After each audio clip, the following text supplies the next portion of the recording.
Welcome back. Find a comfortable position and let the day begin to fall away. Tonight, let's slip quietly into the dry desert silence where an ancient, fair-haired people once lived. Should this help you fall asleep, subscribe, and I'll have another for you tomorrow. The ground is pale here, not white, exactly. Something cooler and flatter than white. A mineral pallor that has no single color to answer for itself. The surface of the Taklamakan salt, flat in the early morning hours, when the light comes in low and finds nothing to catch on. Underfoot, if there were feet upon it, the crust would yield slightly, a granular give, the saline crystalline surface compressing a fraction before holding, gritty in a way that has nothing to do with sand and everything to do with chemistry, with the long accumulation of minerals in a basin that has no exit and no outlet, and therefore nowhere to send what the mountains give it. The air above this surface holds almost nothing, no moisture, no weight. It carries the cold of the night, still at this hour, clean and absolute, and the horizon ahead does not resolve into anything. It simply becomes haze. The pale ground and the pale air exchange themselves somewhere in the middle distance, and the line between them, if there is one, is not visible from here.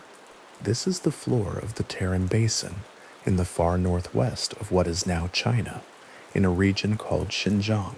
The basin is large in the way that geological features are large, in the way that invites figures and then defeats them, because no figure quite manages the feeling of standing in the middle of something that extends in every direction, without variation and without end.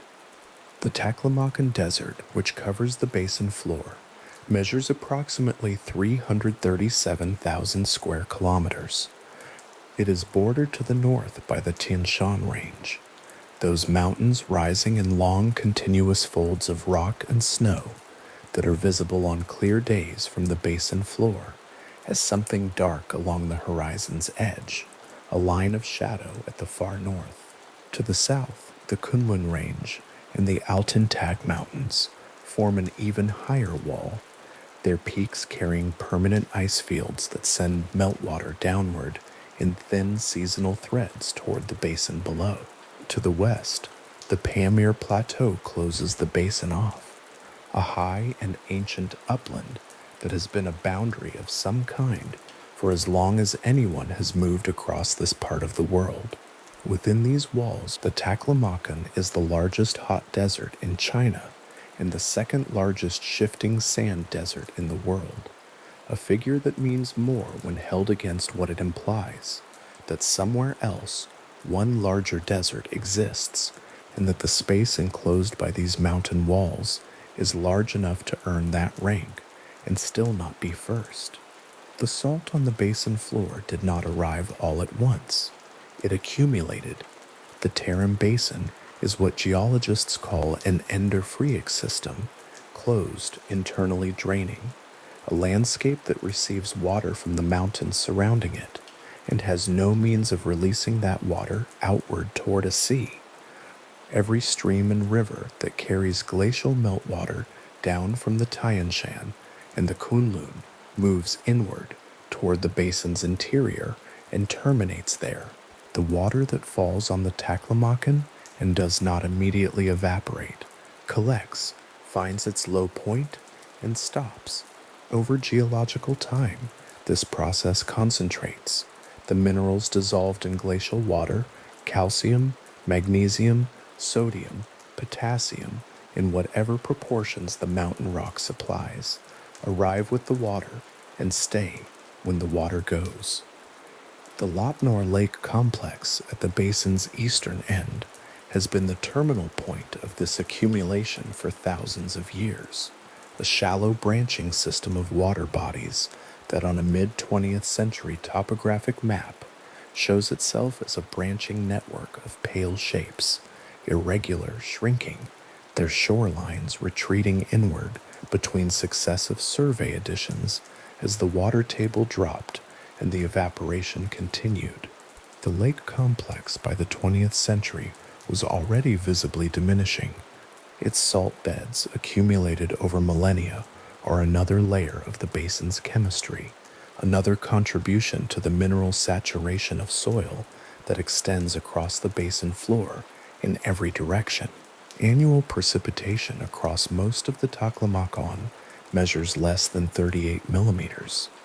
This is a figure that requires a comparison to mean anything.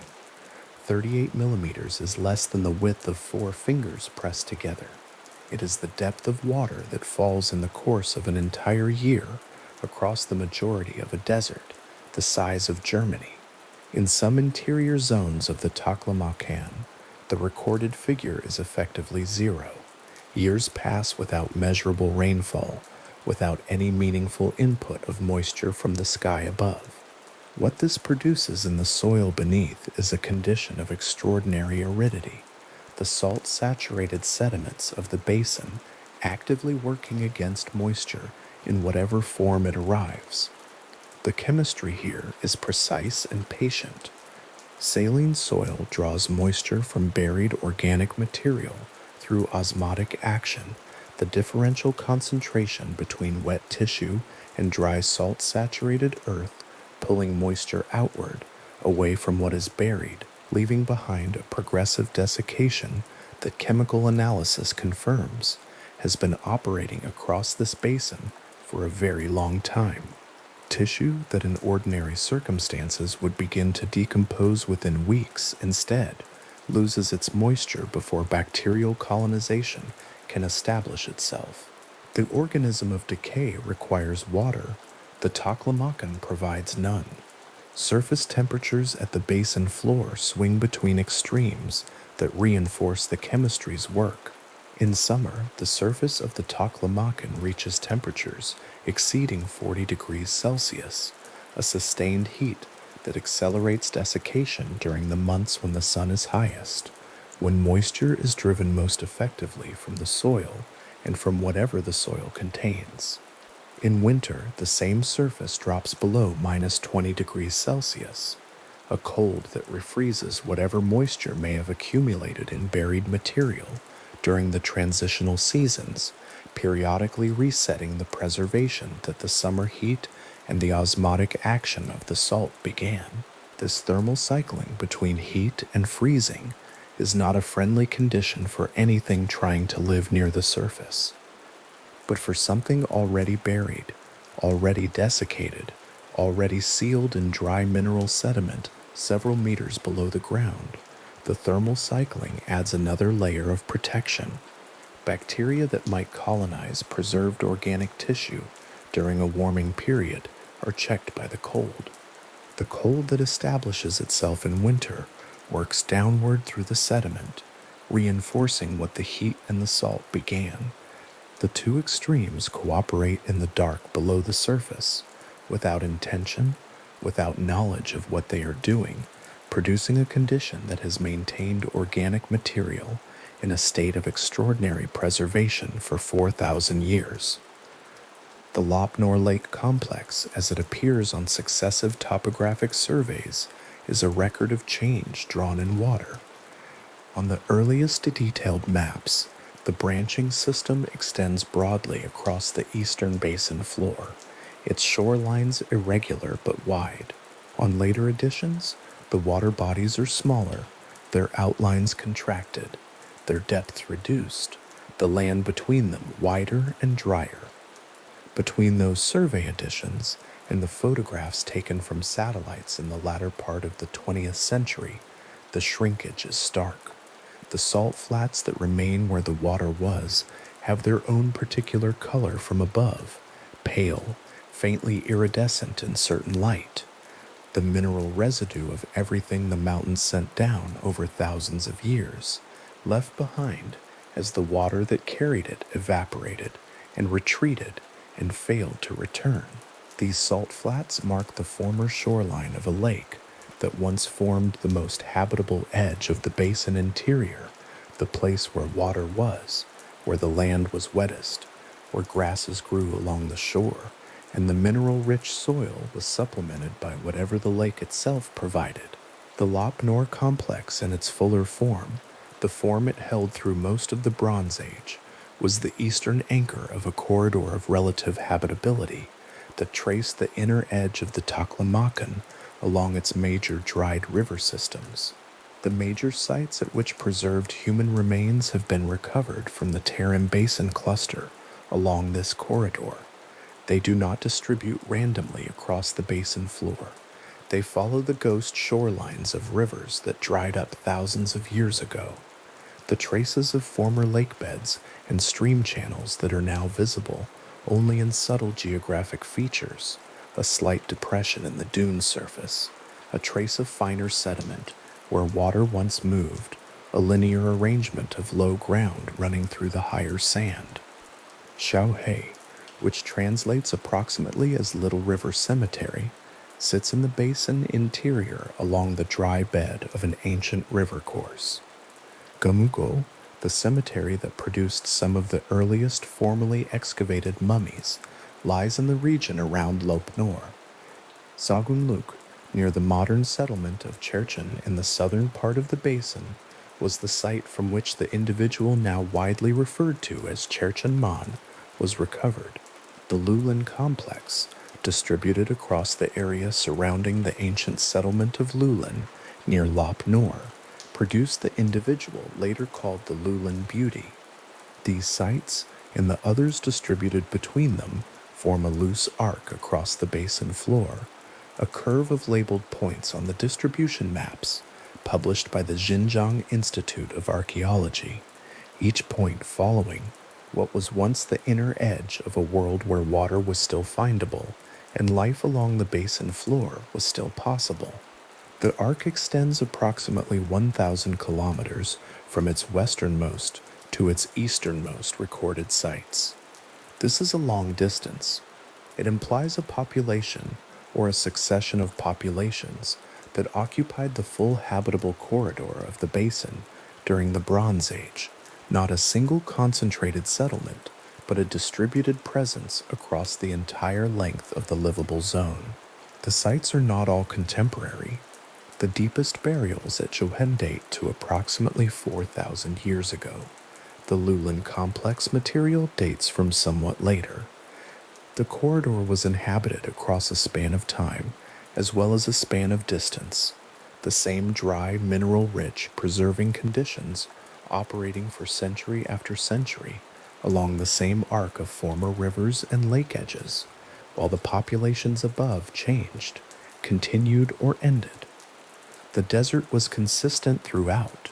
The desert kept what was placed in it regardless of what happened at the surface. The cross-section diagrams drawn by Chinese archaeologists to illustrate the burial conditions at Taklamakan sites show the same basic geometry repeated at several excavation locations. At the surface, the dune material, loose, wind-accumulated, warm, the kind of sand that shifts with strong wind and mounds against any vertical obstacle.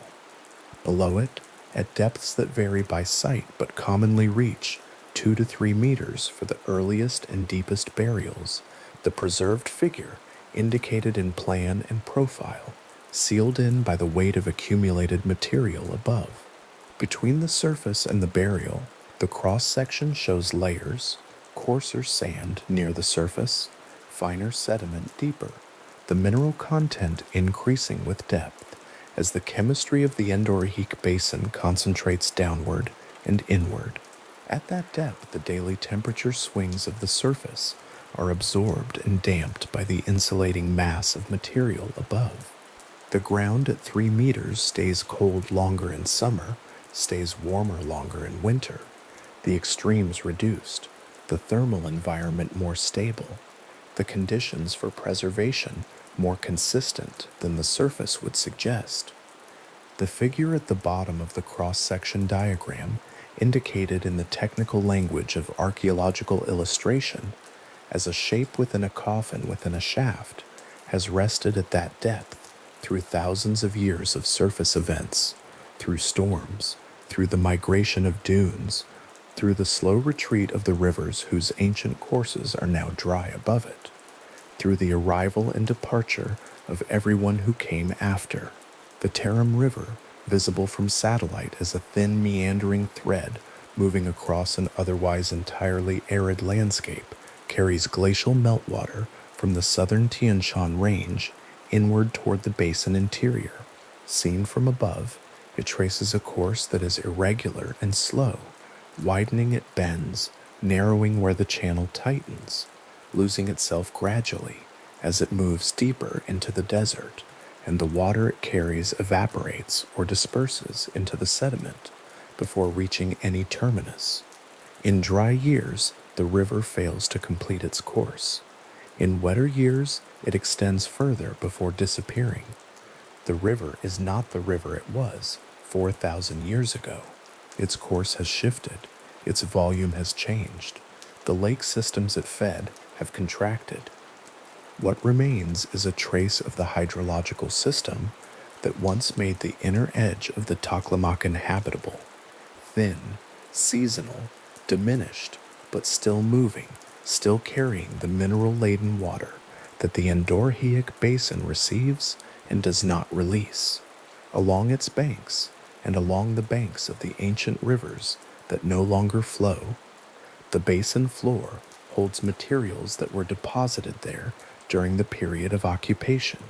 Seeds and grain stored in vessels, plant fibers twisted into rope, wooden posts that once marked something significant about a place, now protruding from the dune surface at angles that the wind and the shifting sand have altered over the centuries. Textile fragments that the arid conditions have kept from completing their decomposition, their colors faded, but their structure intact. These surface traces, where they appear, indicate habitation and use across a long period, the kind of material record that accumulates not in a single season, but over generations, left by people who knew the basin's conditions, who understood where water was findable and where the land would support what they needed from it, and who chose the inner edge of the desert floor as the place where they built their lives and buried their dead. The salt crust at the basin floor in the early morning light holds a particular stillness. There is no movement visible at the surface. No animal crosses the flat. No wind disturbs the crystalline surface layer. The silence is complete in the specific way that very large, very empty spaces produce silence, not the absence of sound, so much as the presence of a space so wide and so unoccupied that sound cannot carry anything across it, that whatever noise might be made at one edge of the flat would simply dissolve before reaching the other. The haze that obscures the distant horizon in the morning hours is not weather. It is the moisture content of the mountain air meeting the hyper-dry air of the basin interior, the gradient between the two, making the atmosphere opaque in the distance. The horizon does not exist here as a line. It is a zone of dissolution where the pale ground and the pale sky exchange themselves without agreement on where one ends and the other begins. Below this surface, the chemistry continues its work without awareness of the centuries passing above it. The osmotic action of the salt-saturated sediment draws moisture from whatever is buried. The thermal cycling of summer heat and winter cold cycles through the material. The accumulated weight of the wind-deposited dune sand above adds its own compression to what is sealed beneath. The mineral environment that the Unwind Basin has been building for geological time operates on all organic material at depth with the same indifferent thoroughness, the same chemical patience, producing in the Bronze Age burials along the ancient river corridor the same extraordinary preservation that the physical conditions predict and the excavation record confirms. The distribution map published by the Xinjiang Institute of Archaeology shows the major mummy sites as labeled points arranged along the basin's inner edge, Shoha toward the center-west, Gumugo near Lop Nor in the east, Segunluk in the south, near the dry bed of the Cherchen River, the Lulan sites distributed across the eastern basin near the former lake complex. Between these major labeled sites, smaller and less thoroughly investigated locations are marked, the sites of chance discoveries, of partial excavations, of burials identified from surface features, but not yet formally opened. The arc of points is not straight.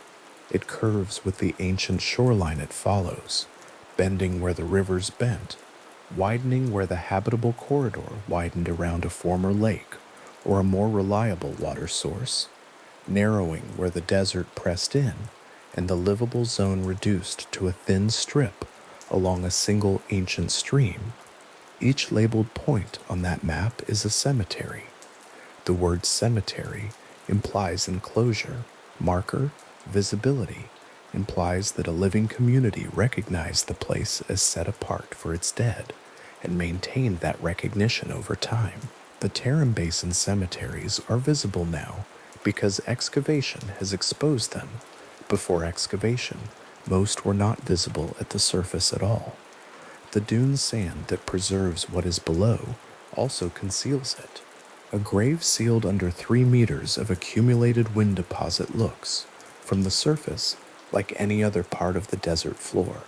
The wooden grave posts that protrude above some burials at Xiaohe are among the rare exceptions, vertical elements that the dune sand could not entirely swallow, markers that endured above the surface because they were set deeply enough in the original ground to remain anchored as the sand accumulated around them. Where the posts had been buried by later dune migration, the burials below were completely invisible. The desert held them without marking them. The map's labeled points indicate known sites. Between those points, along the same ancient river arc, the ground holds what it holds without announcing it. The same dry dark extending below the surface in every direction. The same mineral chemistry operating on whatever the Bronze Age left behind. The basin floor in the early morning does not look like a place that keeps anything. It looks emptied by the sun, by the wind, by the accumulating years of extreme conditions that strip rather than preserve, that wear rather than protect. This appearance is accurate for the surface. The surface of the Taklamakan is inhospitable to continuity in the way that all deserts are inhospitable to continuity, and the basin's particular chemistry amplifies this. What lives there does so against the conditions. What grows there does so in the thin margins, where water appears seasonally and then retreats. The surface is not a keeping place. Below the surface is another condition entirely. Below the surface, the same chemistry that strips the surface of moisture draws moisture from buried tissue before bacteria can establish themselves. The same heat that desiccates everything above ground desiccates everything below it. The same cold that kills growth above the surface reinforces the desiccation below it. The depth that the desert provides, 3 meters of accumulated mineral sediment above a Bronze Age burial, is itself a form of protection. The mass of material between the preserved figure and the temperature extremes of the surface, functioning as insulation, as buffer, as the physical barrier between the chemical chaos of the surface and the mineral stability of the deep. The Tarim Basin kept what was placed in it because of what it is, not because of any intention in its chemistry. The endorphic system that concentrates minerals in the basin floor did not develop in order to preserve anything. The saline soils that draw moisture from buried organic material do not act with purpose. The thermal cycling between summer heat and winter cold was not arranged for the benefit of Bronze Age burials. The conditions that produced the preservation record, now distributed along the ancient river arc of the basin floor, are simply the physical facts of a closed geological system operating at its particular latitude. with its particular chemistry, across its particular span of geological time, that these conditions also preserved 4,000 years of human remains at sufficient depth, bones, tissue, hair, skin, textile, rope, grain, wooden vessel, grave post, is a fact of geology rather than intention. The desert did not know it was keeping anything. The haze at the horizon thickens as the morning progresses. The pale crystalline surface of the salt flat extends in every direction, its granular texture undisturbed, no tracks crossing it, no mark of passage in any direction. The far edge of the flat, where the dune fields begin their rise toward the moving sand terrain of the basin interior, is a dark line at the base of the haze, the only edge available in a landscape that has otherwise dissolved its own borders. The mountains to the north are not visible from here this morning. They will become visible later in the day, in the brief window when the temperature differential between the heated basin floor and the cooler mountain air draws the haze down and the peaks emerge for an hour or two before the afternoon heat rebuilds the obscuring layer. For now, the basin floor is its own world entirely. No border visible, no other landscape implied, just the pale mineral salt crystalline surface extending to the limit of visibility, the ground beneath it dense with chemical accumulation, and below that, at the depth where the Bronze Age left its record, the preserved contents of cemeteries distributed along 1,000 kilometers of ancient river ghost, still sealed, still held, the desert above them, undisturbed and unmarked. The distribution maps labeled points, each one the location of a cemetery, largely unexcavated, each one positioned along the ghost shoreline of a river that ceased to carry water thousands of years ago, represent what has been found. The map does not represent what has not been found. Along the arc between known sites, in the unexcavated sections of ancient riverbed, in the areas that no expedition has reached and no surface feature has indicated, the same conditions that produced the known sites have been operating with the same consistency at the same depth for the same 4,000 years. What those unexcavated stretches contain is not recorded on any map. The distribution map's arc of labeled points is a partial record, the portion of a longer record that has been reached, opened, analyzed, and published. The rest of the arc continues below the dune's surface, in the same undisturbed dark it has always occupied, the salt-saturated sediment pressing down from above, the thermal cycling passing through without disruption, the chemistry proceeding without any awareness of the decades of scholarship that have accumulated at the labeled points nearby. The desert has held its contents for 4,000 years. The portions still sealed are held with the same patient, geological, entirely impersonal consistency as the portions that have now been opened. The unmarked desert surface above them shows nothing. The ground below it keeps everything it was given. The pale salt crust of the Lop Nor shoreline held the light differently in the early years of the 1890s than it does today. The lake itself was still present then, reduced, already retreating from its earlier shorelines, but present, and the eastern edge of the Tarim Basin retained the particular stillness of a place where water had recently been and was only slowly conceding its absence. Sven Hedden, who arrived in the basin in 1893 and would return to it repeatedly over the following 4 decades, described the surface of the Lop Nor region in terms that recur in his expedition accounts with the constancy of someone trying to fix a place in language before it changes again.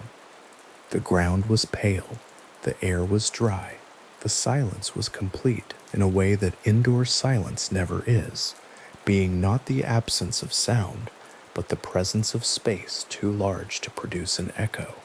What Hadneen found at the surface of abandoned settlements near the Lopnor shoreline in those early expeditions was not the systematic archaeological record that later generations of researchers would develop.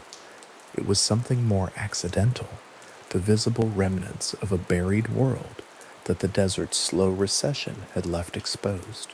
Wooden post stubs rising from the sand, fragments of textile pressed flat by centuries of wind and the weight of accumulated sediment, their colors bleached to a uniform paleness against the pale ground, the desiccated outlines of structures visible only as slight regular depressions where the material of former walls had compressed and settled, leaving the barest suggestion of a floor plan readable in the angle of the afternoon light.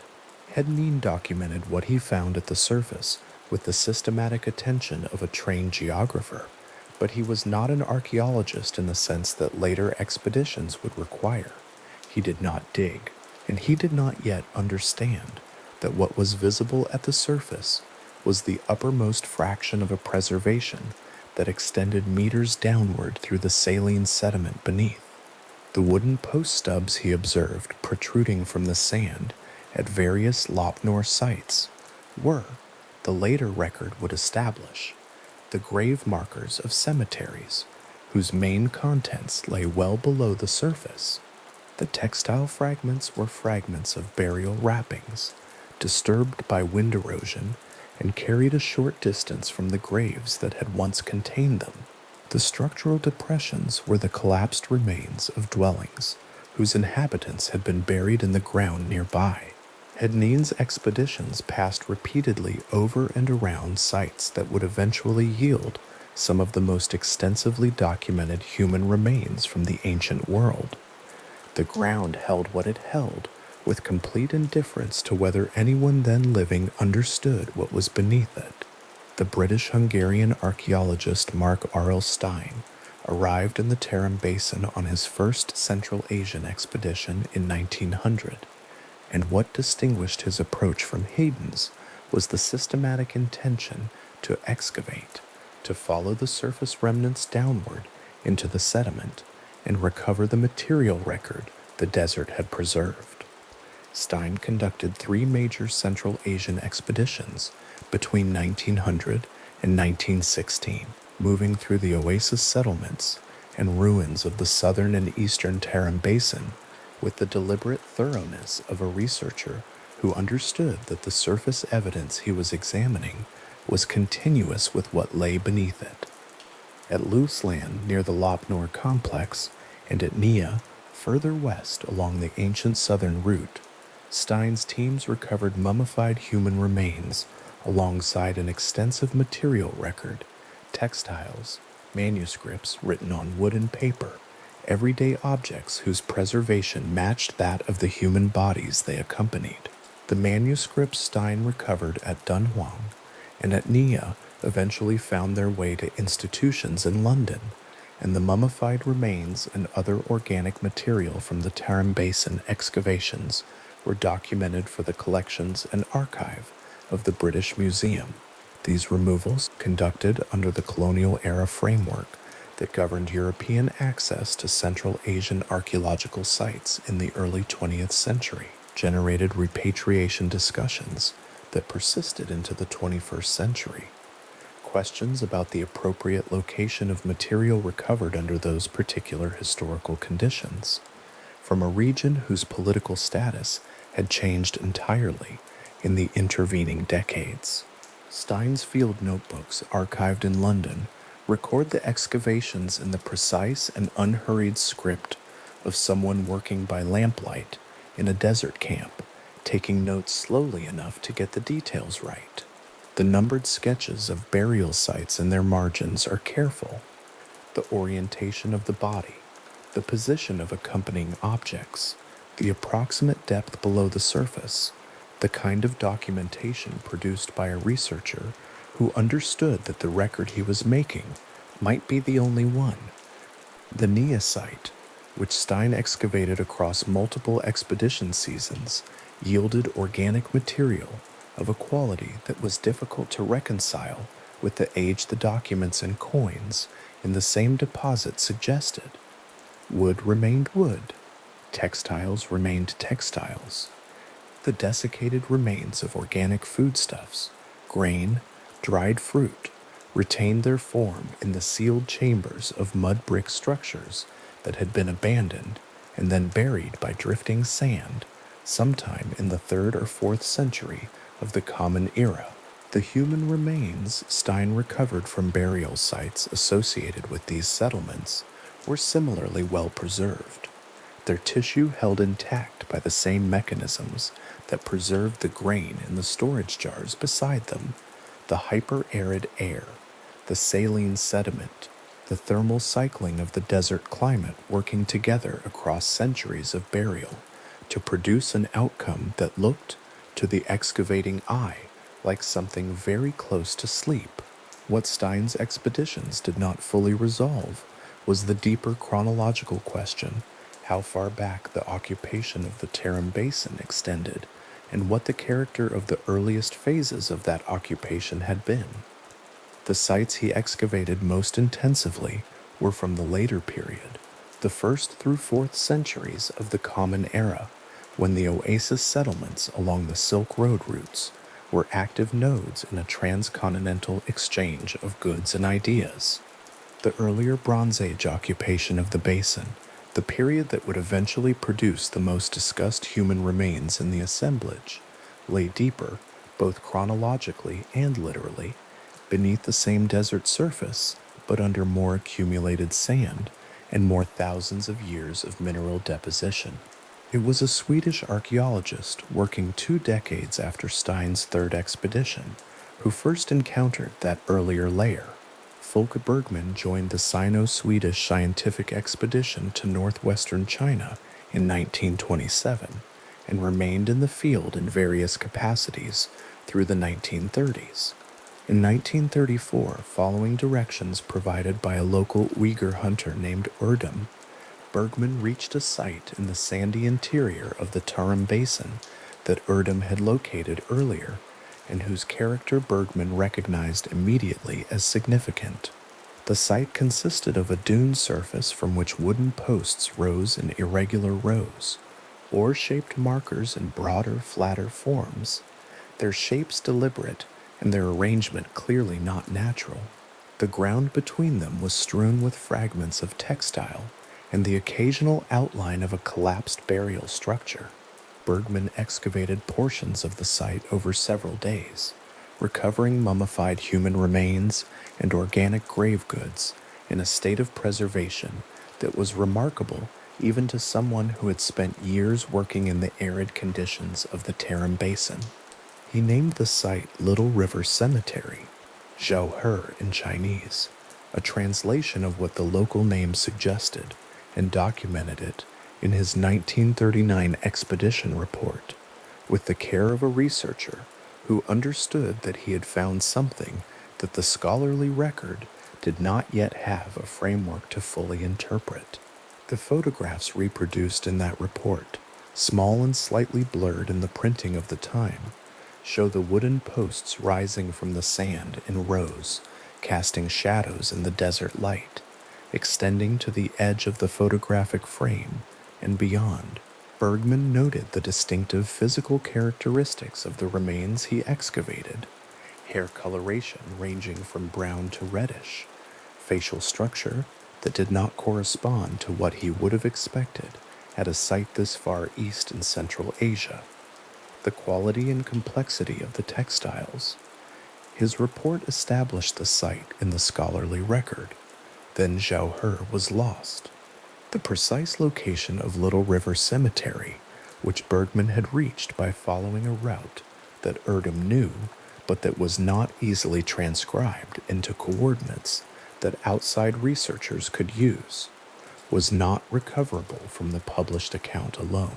Bergman's descriptions and photographs were sufficient to establish that the site existed and that it was archaeologically significant, but insufficient to direct anyone back to the same dune in the same sand sea. For the decades between Bergman's 1939 report and the turn of the 21st century, Xiaohe existed in the scholarly literature as a documented but inaccessible site, a field of grave markers in a photograph whose location in the actual desert could not be confirmed. Chinese archaeologists working in the Xinjiang Institute of Archaeology used Bergman's descriptions as a guide and relocated the site in 2000, after which sustained excavation became possible and the full character of the cemetery began to emerge in the archaeological record.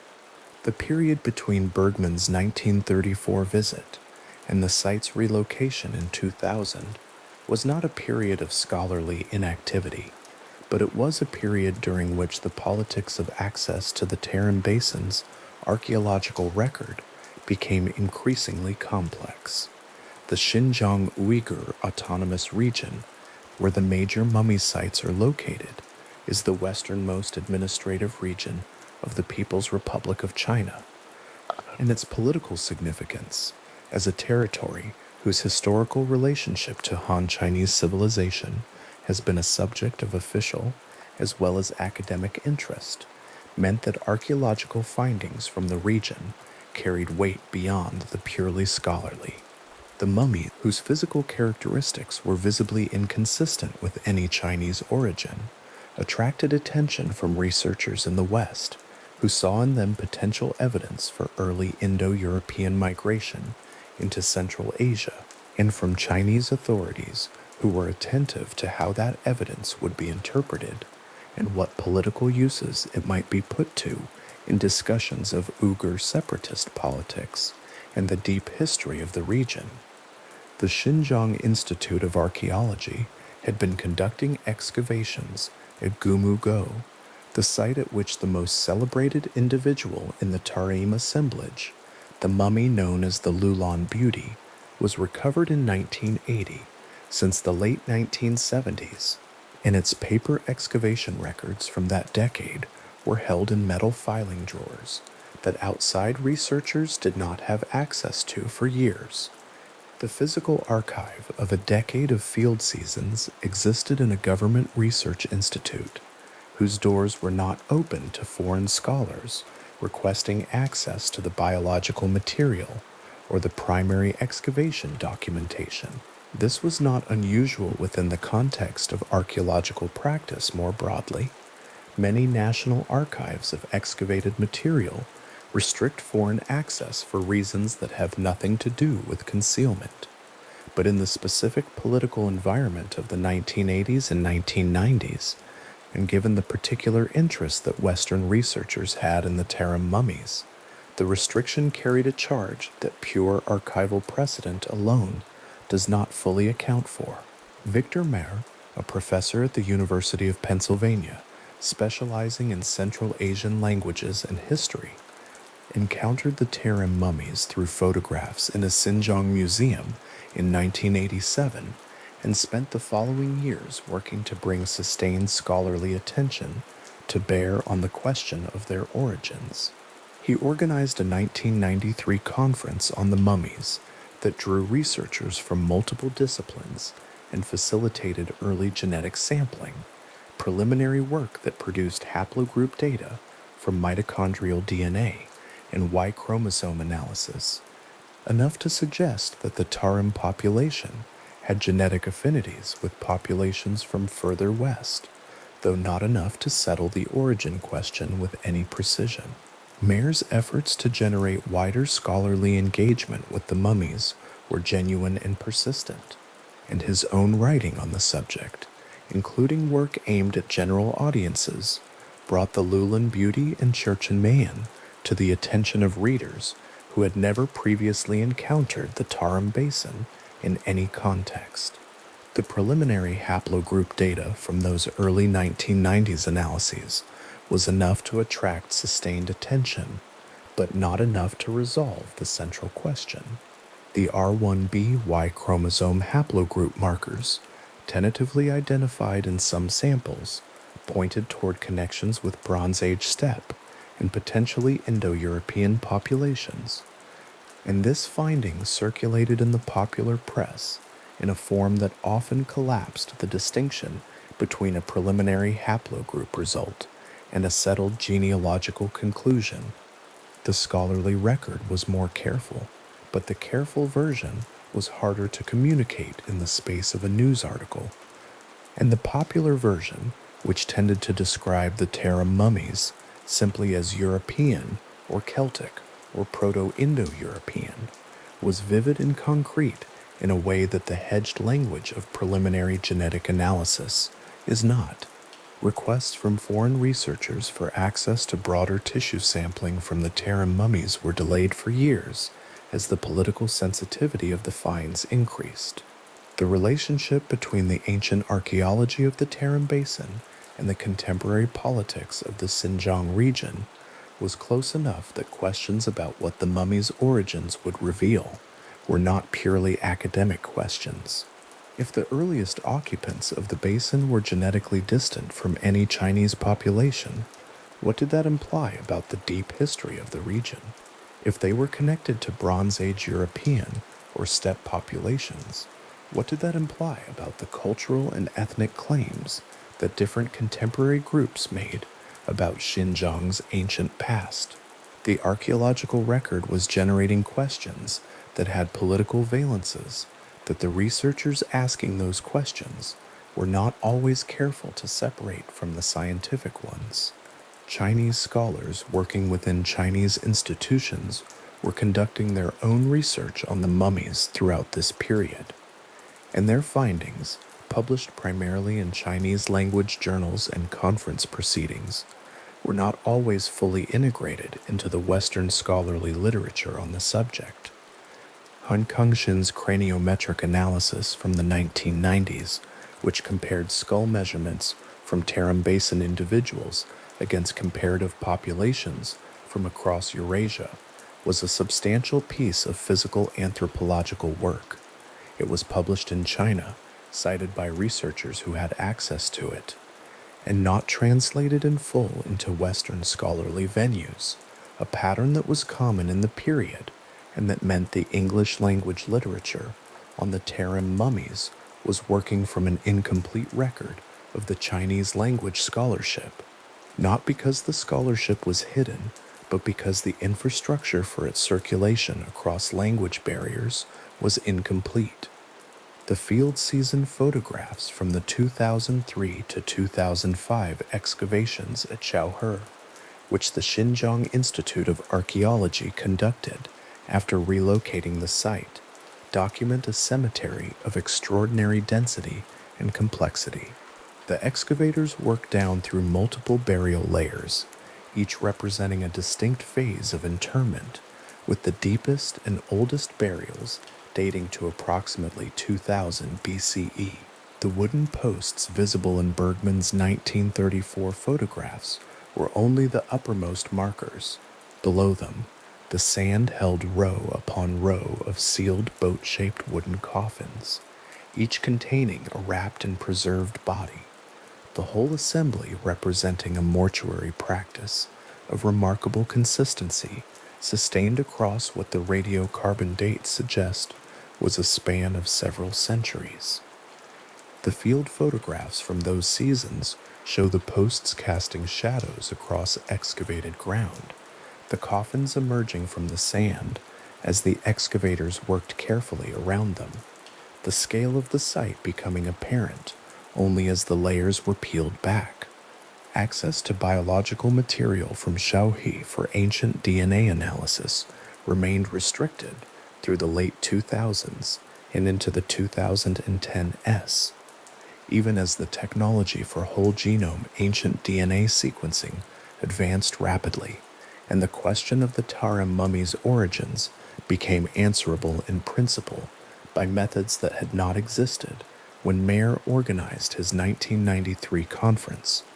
The specific details of the negotiations that eventually produced a collaborative research framework between Chinese and Western institutions are not fully documented in the public record, but the structure of what was negotiated is evident in the authorship and acknowledgments of the study that resulted. A multinational team, including researchers from Harvard, the Max Planck Institute for Evolutionary Anthropology, and multiple Chinese universities and research institutes would analyze the material together, publish together, and release findings under official Chinese academic endorsement, simultaneously with the international publication. The October 2021 issue of the journal Nature contained a study whose title page listed dozens of authors from institutions spread across China, Germany, and the United States.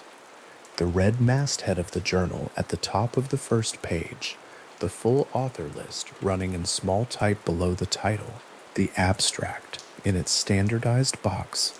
These were the conventional elements of a high-profile genomic study, familiar in their format to anyone who reads the scientific literature. What was specific to this particular study was what it represented in terms of the path that had been traveled to produce it. The printed pages of that study were the material product of a negotiation that had been in some phase underway since the early 1990s, a negotiation between different institutional interests, different national frameworks for who owns ancient remains, different scholarly traditions, with different assumptions about what the archaeological record of the Tarim Basin meant and to whom its interpretation belonged. The preliminary R1b haplogroup data from the 1990s had pointed towards step connections. The popular accounts had described the mummies as Celtic or European. The 2021 whole genome study, working from ancient DNA extracted from 13 individuals at the Shaohei Cemetery and 5 from Gumugu, found something that neither the preliminary data nor the popular accounts had anticipated: a population whose primary genetic ancestry traced not to Bronze Age steppe cultures, but to a Pleistocene-era lineage known from sites in Siberia dated to approximately 24,000 years before present.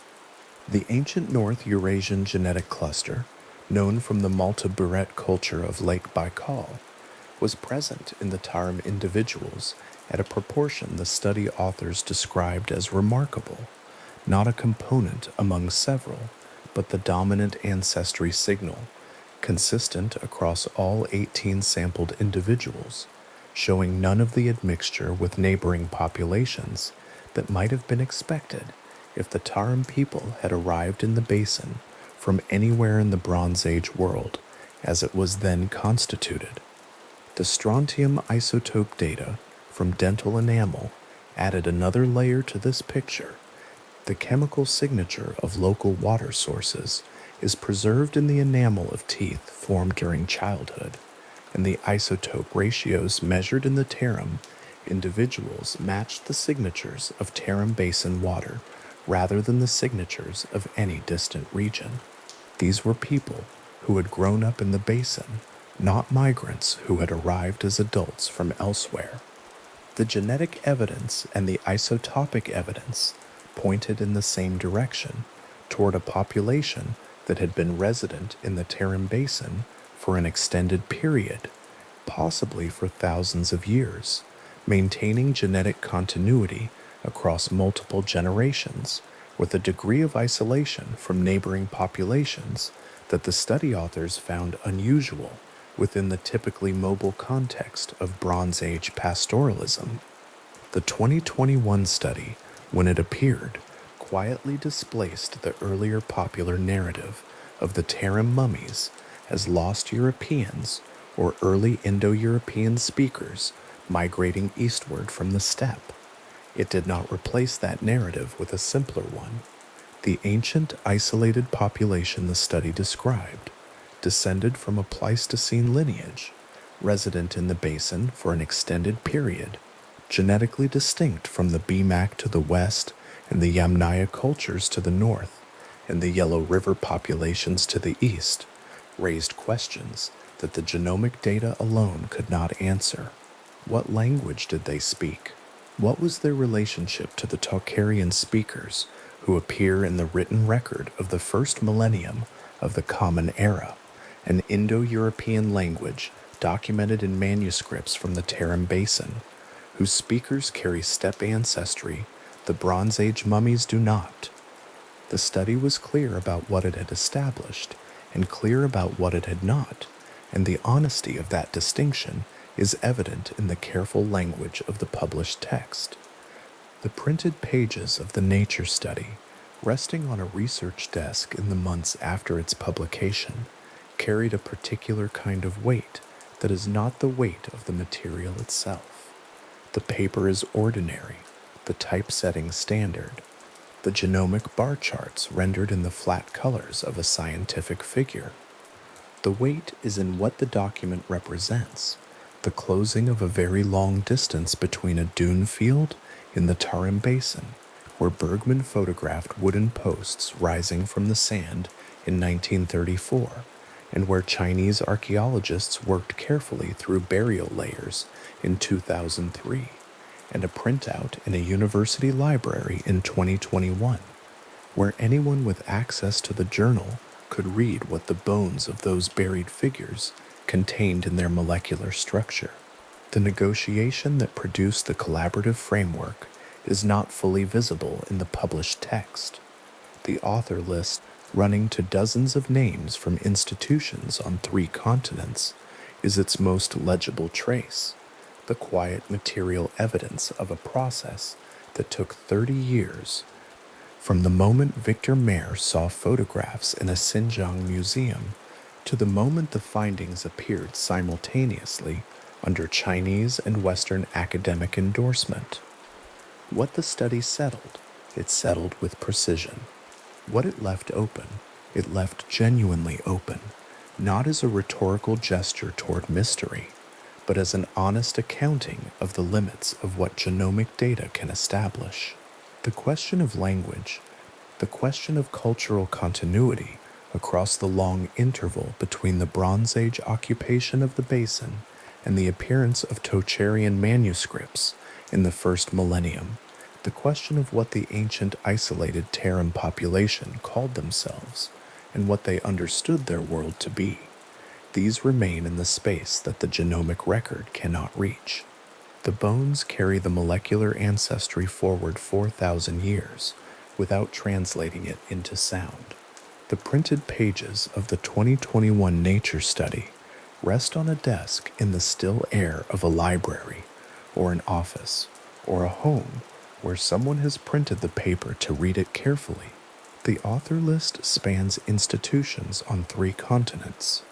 The findings are there in the bar charts and the statistical tables and the careful language of the methods section, the ancient North Eurasian ancestry component, uniform across 18 individuals, the strontium isotope ratios matched to Tarim Basin water, the absence of admixture from any neighboring Bronze Age population, the remarkable genetic isolation of a people who lived in the world's second largest sand desert 4,000 years ago and left their faces and their hair and the color of their clothing preserved in the ground for the desert to keep until someone found them.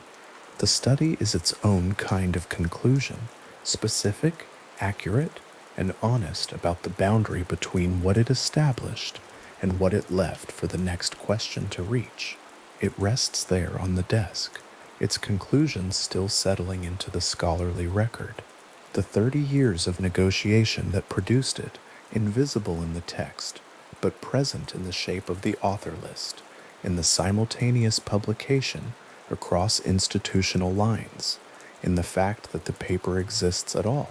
The field notes from the 1980 excavation at Gumugu record, among the ordinary measurements and soil descriptions, a single detail that has been reproduced in nearly every subsequent account of the find.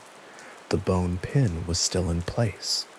It lay at the shoulder of a woman who had been wrapped in wool and laid into the dry earth of the Tarim Basin somewhere around 1800 BCE, and when archaeologists reached her, nearly 4,000 years later, the pin that had fastened her garment at the shoulder had not moved. The fabric it secured had not moved. The reddish-brown braid of her hair lay beside her face in the position in which it had rested since the day she was placed there. and the earth around her face was pale and fine and absolutely dry. She was approximately 40 to 45 years old at the time of her death. The physical anthropologists estimated her eyelids were intact. The structure of her face, the line of the cheekbones, the definition of the orbital ridge above her closed eyes was entirely legible. The features were specific enough, individual enough, that the archaeologists who excavated her gave her a name, informally and without official sanction, the way people do when they encounter something they were not prepared to encounter. They called her the Lulan Beauty, after the ancient settlement near the Lopnor Lake complex where she had been buried, and the name stayed in the literature and in the popular accounts of the Tarim mummies that began to accumulate after her discovery. The basket found beside her was intact.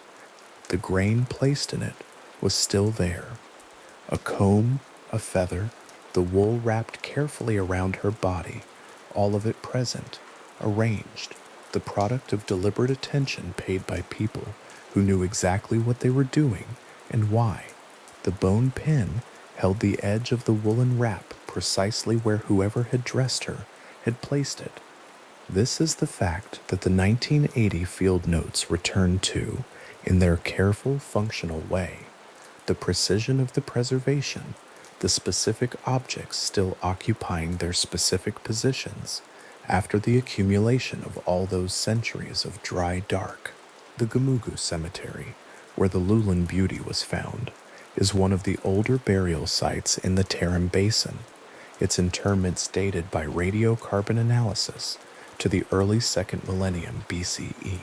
It sits near what was, in the Bronze Age, a functioning lakeshore, the Great Lopnor Lake complex that once spread across the eastern end of the basin before shrinking through the subsequent millennia into the shallow saline remnants that mid-20th century surveys found disappearing between successive editions of topographic maps.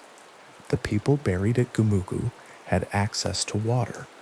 They lived at the edge of the desert's habitable corridor in a landscape that was significantly less extreme than the barren basin floor it eventually became, and they buried their dead in the earth with care and with provisions and with objects that mattered.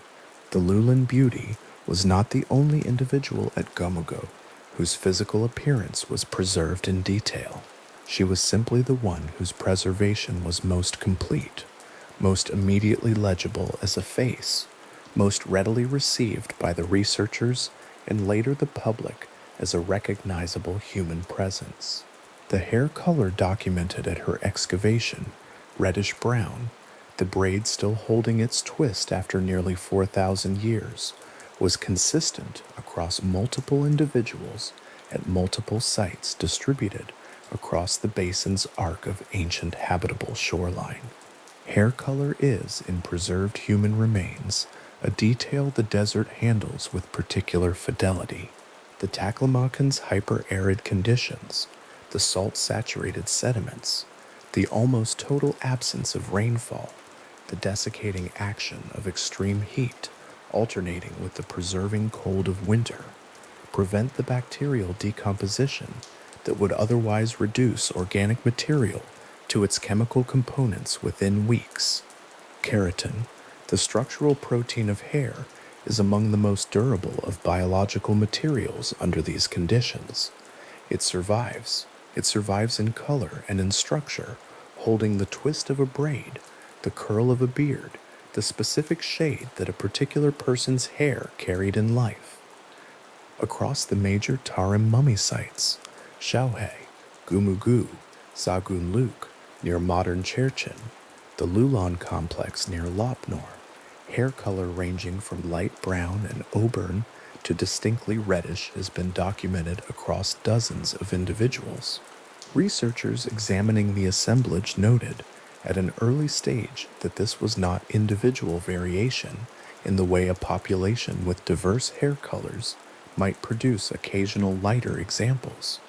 It appeared, across site after site, to be a consistent population level trait.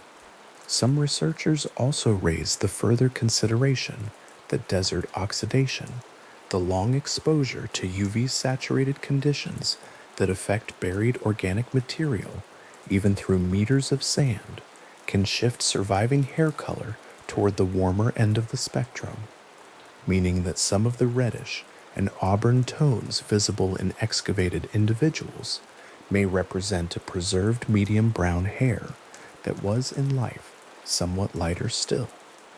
The range of what was actually present in this population in life is therefore slightly wider than even the excavated record directly shows.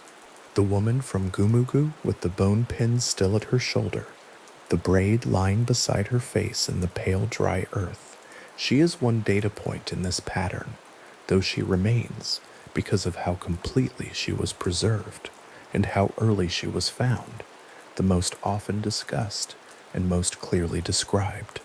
Her face, photographed at excavation and since reproduced in museum displays and documentary footage and published studies, is close enough to specific, individual enough in its particular arrangement of features that the people who encountered it first reached instinctively for a name rather than a catalog number. The stature documented for adult males at the Tarim sites adds another dimension to the physical picture. Skeletal analysis of a number of excavated individuals indicated average heights for the tallest among the adult males in the range of approximately 180 centimeters or above. The individual excavated from the Zagunluk cemetery near the modern city of Cherchen, the figure who has come to be known in the literature and in public accounts as Cherchen Man, was estimated from skeletal measurement at approximately 183 centimeters. This placed him significantly above the average stature recorded for contemporaneous Bronze Age populations in the Chinese Central Plains. Physical anthropologist Han Kang-shin conducted craniometric analysis of Tarim mummy skeletal material in the 1990s, measuring and comparing the characteristic dimensions of skull morphology, orbital depth, nasal bridge structure, overall cranial shape, and concluded that the results were most consistent with a Western Eurasian population type, rather than the Eastern Eurasian morphology, typical of contemporaneous populations in the Yellow River Basin to the east. Craniometrics, as a field, carries a complicated history, and the specific analytical frameworks applied in Han Kang-sin's work are not immune to the methodological critiques that have developed around physical anthropological classification more broadly. The measurements themselves, however, the data points, the documented dimensions, the actual proportions recorded from actual skulls, are part of the physical record of these individuals, whatever the appropriate interpretive weight assigned to them. The skulls of the people buried at Shaohe and Gomugu and Zagunluk are shaped the way they are shaped. The measurements are what they are, and they are consistently across multiple sites and multiple individuals and multiple decades of study. Measurements that physical anthropologists have classified as more consistent with Western Eurasian populations than with the populations native to the regions immediately surrounding the Tarim Basin. Cherchen Man is the most studied individual in the Tarim mummy assemblage. He is the most studied because he is, among the well-preserved Tarim mummies, the most comprehensively preserved face, body, clothing, and accompanying burial goods, all surviving in a condition that has made him the subject of more detailed published description than any other individual from these sites. He was buried at Zagunluk, near the ancient settlement of Cherchen, at some point approximately 3,000 years ago. The radiocarbon dates for the Zagunluk material cluster around the first millennium BCE, placing his burial somewhat later than the older Zhohe and Gumugu interments. His braided reddish-brown hair remains intact. His beard remains intact. The color and texture of the hair, preserved by the same extreme aridity that held the Lulon beauty's braid in place across her centuries, are entirely legible. The ochre markings on his temples and cheeks are the detail that draws the longest attention in accounts of his excavation and display. They appear in close-up photographs as small curved or crescent-shaped lines pressed carefully into the tanned skin of his face, precise in their placement, deliberate in their form, applied by someone who knew exactly where they should go and with what intention. The specific meaning of these markings is not documented anywhere in the surviving record. There is no text that explains them, no surviving account from the culture that produced them. What the photographs show is only the marks themselves, and the care with which they were placed, and the fact that after 3,000 years in the dry earth of the Tarim Basin, they are still visible and still legible as deliberate marks made by a deliberate hand. His burial clothing is the other aspect of the Zagun Luke find that has drawn sustained attention from textile specialists and from the broader public both.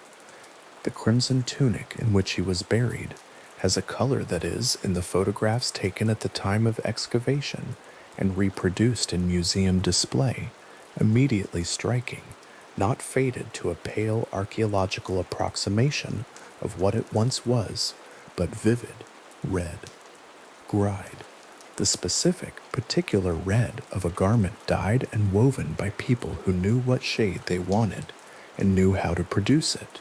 The fabric is intact, the construction is legible, the color reads, even through the glass of a museum display case, as an aesthetic choice, as the decision of whoever made or chose that tunic to make something that looked a particular way.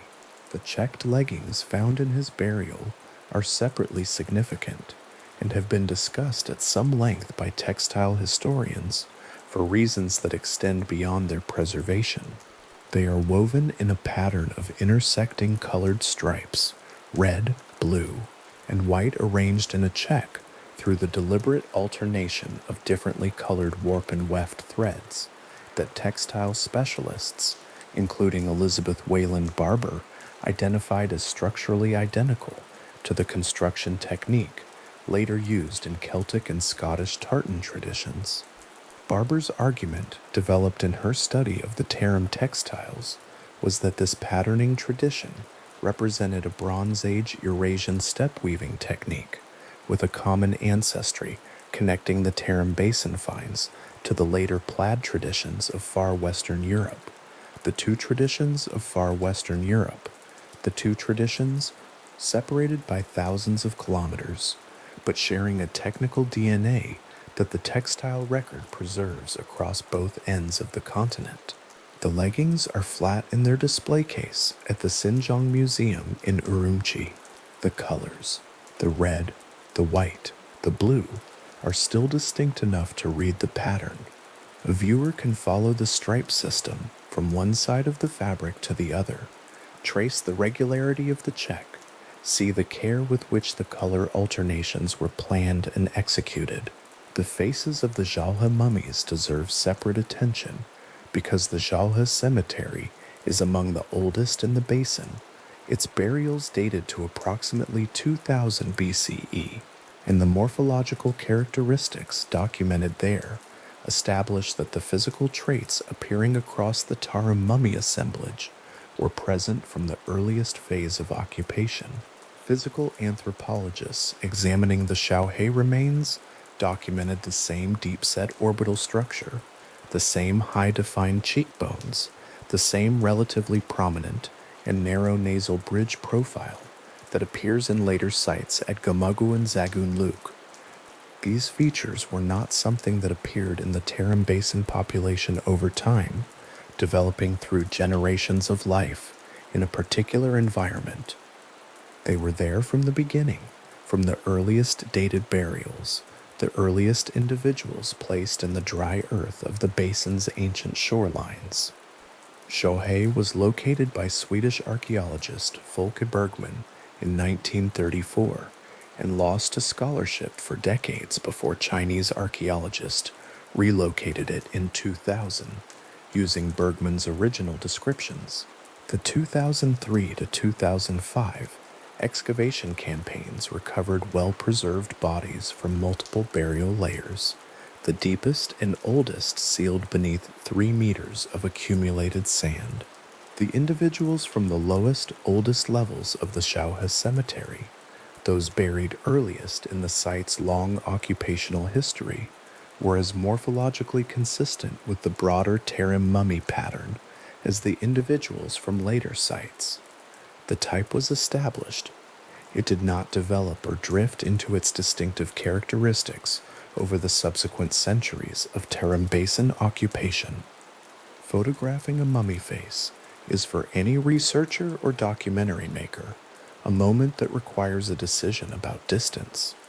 There is a technical question of focal length, of how close the lens should approach the preserved features to render them clearly without distortion.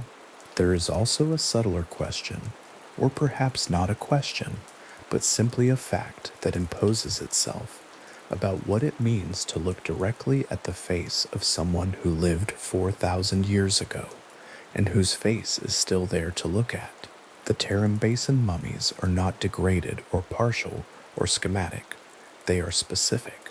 The Lulin Beauty's eyelids are closed, and her cheekbones have the particular definition of a particular individual woman who was 40 to 45 years old at the time of her death. Cherchen Man's beard is braided, and his ochre markings are placed with precision on his specific temples. These are not representative figures or average types. They are people. The record of their physical presence has been held by the desert for millennia and is now legible in museum cases and in published photographs with a specificity that no amount of historical distance reduces.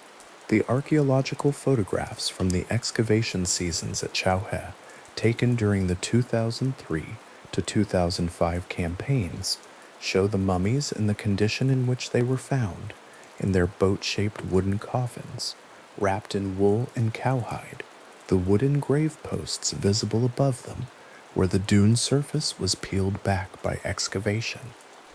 Some faces appear in profile, tilted against the side of the coffin. Some are more directly visible, the features clear in the flat desert light that floods into a burial chamber when it is first opened after 3,500 years. In these photographs, the hair color is immediately apparent, the brownish, reddish, auburn tones distinguishable from the paler wood of the coffin and the gray-brown of the surrounding soil. The faces are recognizable as faces. That recognition is not a sentimental response or an imaginative leap. It is simply the effect of excellent preservation producing, as its result, a face that remains a face. The clothing found on the Shaohe mummies, while varying in its specific construction from the more elaborate burial dress of Cherchen Man, is consistently made from wool and consistently shows deliberate attention to color and pattern. Textile fragments recovered from Shaohe burials show the same technical competence in wool processing, dyeing, and weaving that characterizes the later Zagunluk material. The people buried at Shaohe were not wearing basic, undifferentiated cloth. They were wearing fabric produced by an established tradition, one in which skill in fiber preparation and color application had been developed and refined across generations of practice. The tradition was already mature when the earliest Jauher burials were made, and it remained consistent in its fundamental technical character across the centuries of Tarim Basin occupation that the mummy sites represent. The bone pins found at multiple Tarim sites, used as with the ones still at the Lulin Beauty's shoulder to secure wrapped garments, are small objects, technically simple, but their presence across sites and across the span of the occupation tells a certain kind of story about continuity. The same solution to the same practical problem repeated across centuries, across sites separated by hundreds of kilometers of desert corridor. The same wool, the same basic burial orientation, the same cowhide shrouds sewn shut, the same boat-shaped coffins at certain sites. A set of practices maintained with enough consistency to be recognizable as a single cultural tradition across a very long period of time. Han Kang-shin's craniometric analysis, published in the 1990s, produced a comparative plate that has been reproduced in subsequent studies as evidence for the morphological argument about population origin. The plate shows skull diagrams set in comparison, the measurement points annotated, the differences in orbital depth and nasal bridge profile indicated with the precise numerical language of physical anthropology. Two configurations of bone and space, rendered diagrammatically, the difference between them quietly indicating a distance of thousands of kilometers, and the direction from which the Tarim people ultimately came.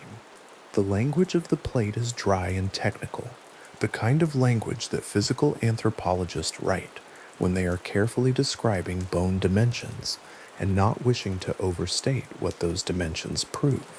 The data presented in that careful language point in a consistent direction. The depth of the orbits in the Xiaohe skulls, as measured and recorded in Han Kangshin's study, is a characteristic that develops over very long periods of biological time, a morphological feature shaped across generations, not across a single migration or a single generation of adaptation. The people buried at Xiaohe carried this morphology in their bones. They carried it fully formed, present from the beginning of the Tarim Basin occupation, which suggests that the distinctive physical characteristics of the Tarim people were not something the desert environment produced in them over time. They arrived with the features they display in the preserved record. The Xinjiang Museum in Urumqi holds the most significant collection of Tarim mummies available for direct viewing. The Lulan Beauty, Cherchen Man, and a number of other individuals from multiple sites, displayed in climate-controlled cases arranged along the museum's dedicated gallery. The cases maintain the low humidity and stable temperature that prevent further degradation of the preserved tissues. Visitors move past them in the museum's specific quiet. The Lulan Beauty's face is visible through the glass at a particular angle.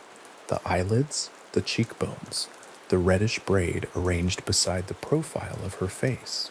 Cherchen Man occupies his case slightly more fully, his larger frame displayed in the position of burial, the crimson tunic visible at the chest where the case lighting falls on it, the ochre markings on his temples readable in the low light. The checked leggings are displayed separately, laid flat in a case of their own, the colored stripe pattern immediately legible through the glass. The red, the blue, the white, the specific aesthetic decision embedded in the construction of those leggings, made by whoever wove them, still carrying its particularity across 3,000 years of desert preservation. The case label gives the construction period and the provenance, the technical description of the weave structure, the specific dimensions of the surviving fragment.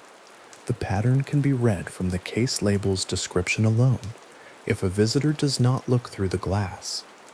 But the glass is there, and through it the colors are visible, and the regularity of the check, and the care of the execution, the evidence that whoever made this garment had learned from someone who had learned from someone the specific skill of producing this specific kind of textile.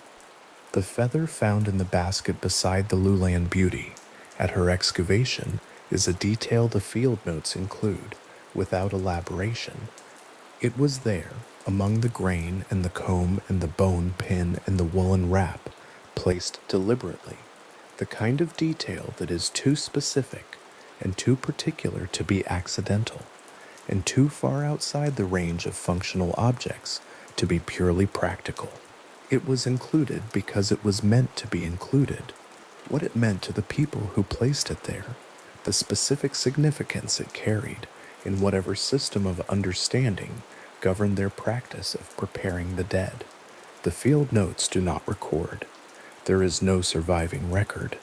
What remains is the feather itself, and the basket it was placed in, and the woman beside whom they rested for nearly 4,000 years, in the dry earth of the Lop Nor shoreline.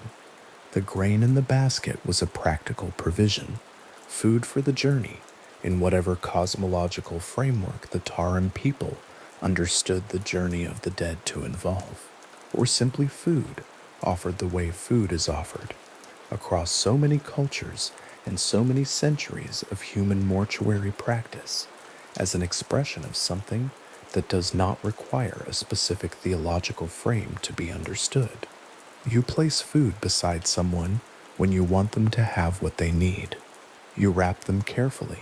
You fasten the wrap at the shoulder with a pin and lay their hair beside their face and place the basket with its grain and its comb and its feather where they can reach it, and then the earth closes over them and the desert begins its long work of keeping. The Lulin beauty's eyelids held, after nearly 4,000 years of desert dark, of hypersaline soil drawing moisture from every organic structure around her, of summer heat and winter cold cycling through the meters of earth above her, the eyelids held. This is a physical fact, a geological and biochemical outcome of specific conditions acting on specific tissue over specific time. It is also, when encountered in an excavation photograph or through museum glass, something that presses on the attention in a particular way. Not because it is eerie or disturbing, it is neither, but because it is so specific. The person who was buried here was a person. The face is still the face of that person. The distance of 4 millennia is real and present and acknowledged, and it does not, even through museum glass and the flat light of a display case, dissolve the specificity of the individual features. The physical anthropologists who examined the Tarim mummies over the decades of study that followed the major excavations were careful in their published work to separate what the morphological evidence shows from what it proves. Han Kengshin's craniometric conclusions are presented as classifications. The skull morphology is most consistent with Western Eurasian population types, not as definitive ancestral identifications. The hair color documentation is presented as an observed population level trait, with the caveat about oxidation honestly included. The stature estimates are given as ranges derived from skeletal measurement, with the comparative data from contemporaneous Central Plains populations provided as context rather than as conclusion. The physical record of the Tarim people is rich enough to build a detailed picture and disciplined enough in the way it has been documented and published to keep that picture honest about its own boundaries. What can be seen through the glass of a museum case or in the flat photography of a published study is extensive. The hair, the face, the height of a particular man estimated from his bones, the markings on his temples, the specific color of his tunic, and the exact pattern of his leggings. The bone pins still in place at a woman's shoulder nearly 4,000 years after her burial. These are facts. They rest in the published record and in the physical objects in climate-controlled cases in Urumqi, and they add up to a picture of people who were specific and individual and physically distinctive in ways that 4 millennia of desert preservation have left available to the record. The comb found in the basket beside the Lulum beauty is a small object, functional, ordinary, in the way combs are ordinary, but its presence among the burial goods has a particular quality that the field notes capture without elaborating on. Someone included a comb. Someone thought it should be there, among the grain and the feather and the bone pin and the careful wrapping of the woolen garment. This is the kind of detail that the desert keeps without interpretation, holds without explanation, and presents to the people who eventually open the ground. A comb, a feather, a basket, a braid lying in the position in which it was last arranged, the bone pin still at the shoulder, everything exactly where it was left.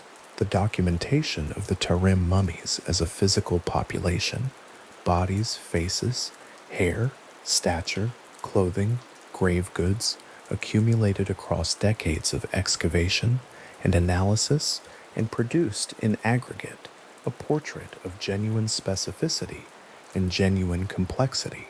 The physical characteristics are documented. The consistency of those characteristics across sites and across centuries of Tarim Basin occupation is documented. The objects found with the dead are documented, cataloged, analyzed, and in many cases displayed.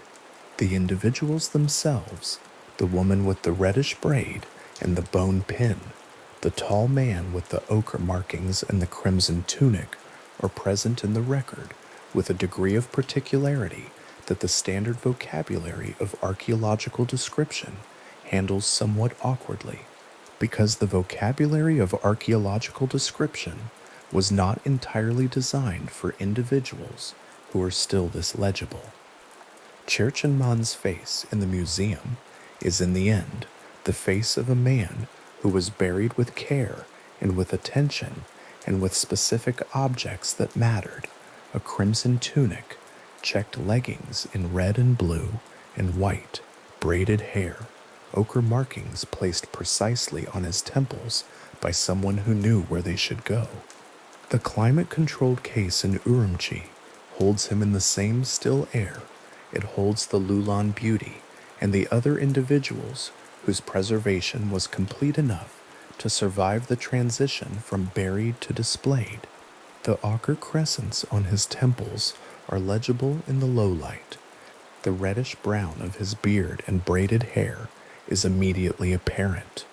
The 3,000 years between his burial at Zagunluk and the museum case in which he now rests are a documented fact present in the radiocarbon dates published in the archaeological literature, and they do not make the face any less specific or the markings any less deliberate, or the distance between the person who placed those marks there and the glass of the display case any easier to hold in the mind without simply resting in it, in the particular stillness of a face that was buried with care in the desert 3,000 years ago and is still, with remarkable and quiet precision. There, the ephedra bundles lay across the chest of the wrapped figure in the excavation photograph, dry and gray-green, their stems still bound together with the same cord that had held them for 3,500 years. Someone had placed them there deliberately, in a wooden coffin sealed beneath the sand of the Shalhe cemetery, in what is now the far west of China, before the coffin lid was closed and the grave mounded over and the desert surface restored, and the centuries began their long, indifferent accumulation above. The stems held their shape. The placement held its intention.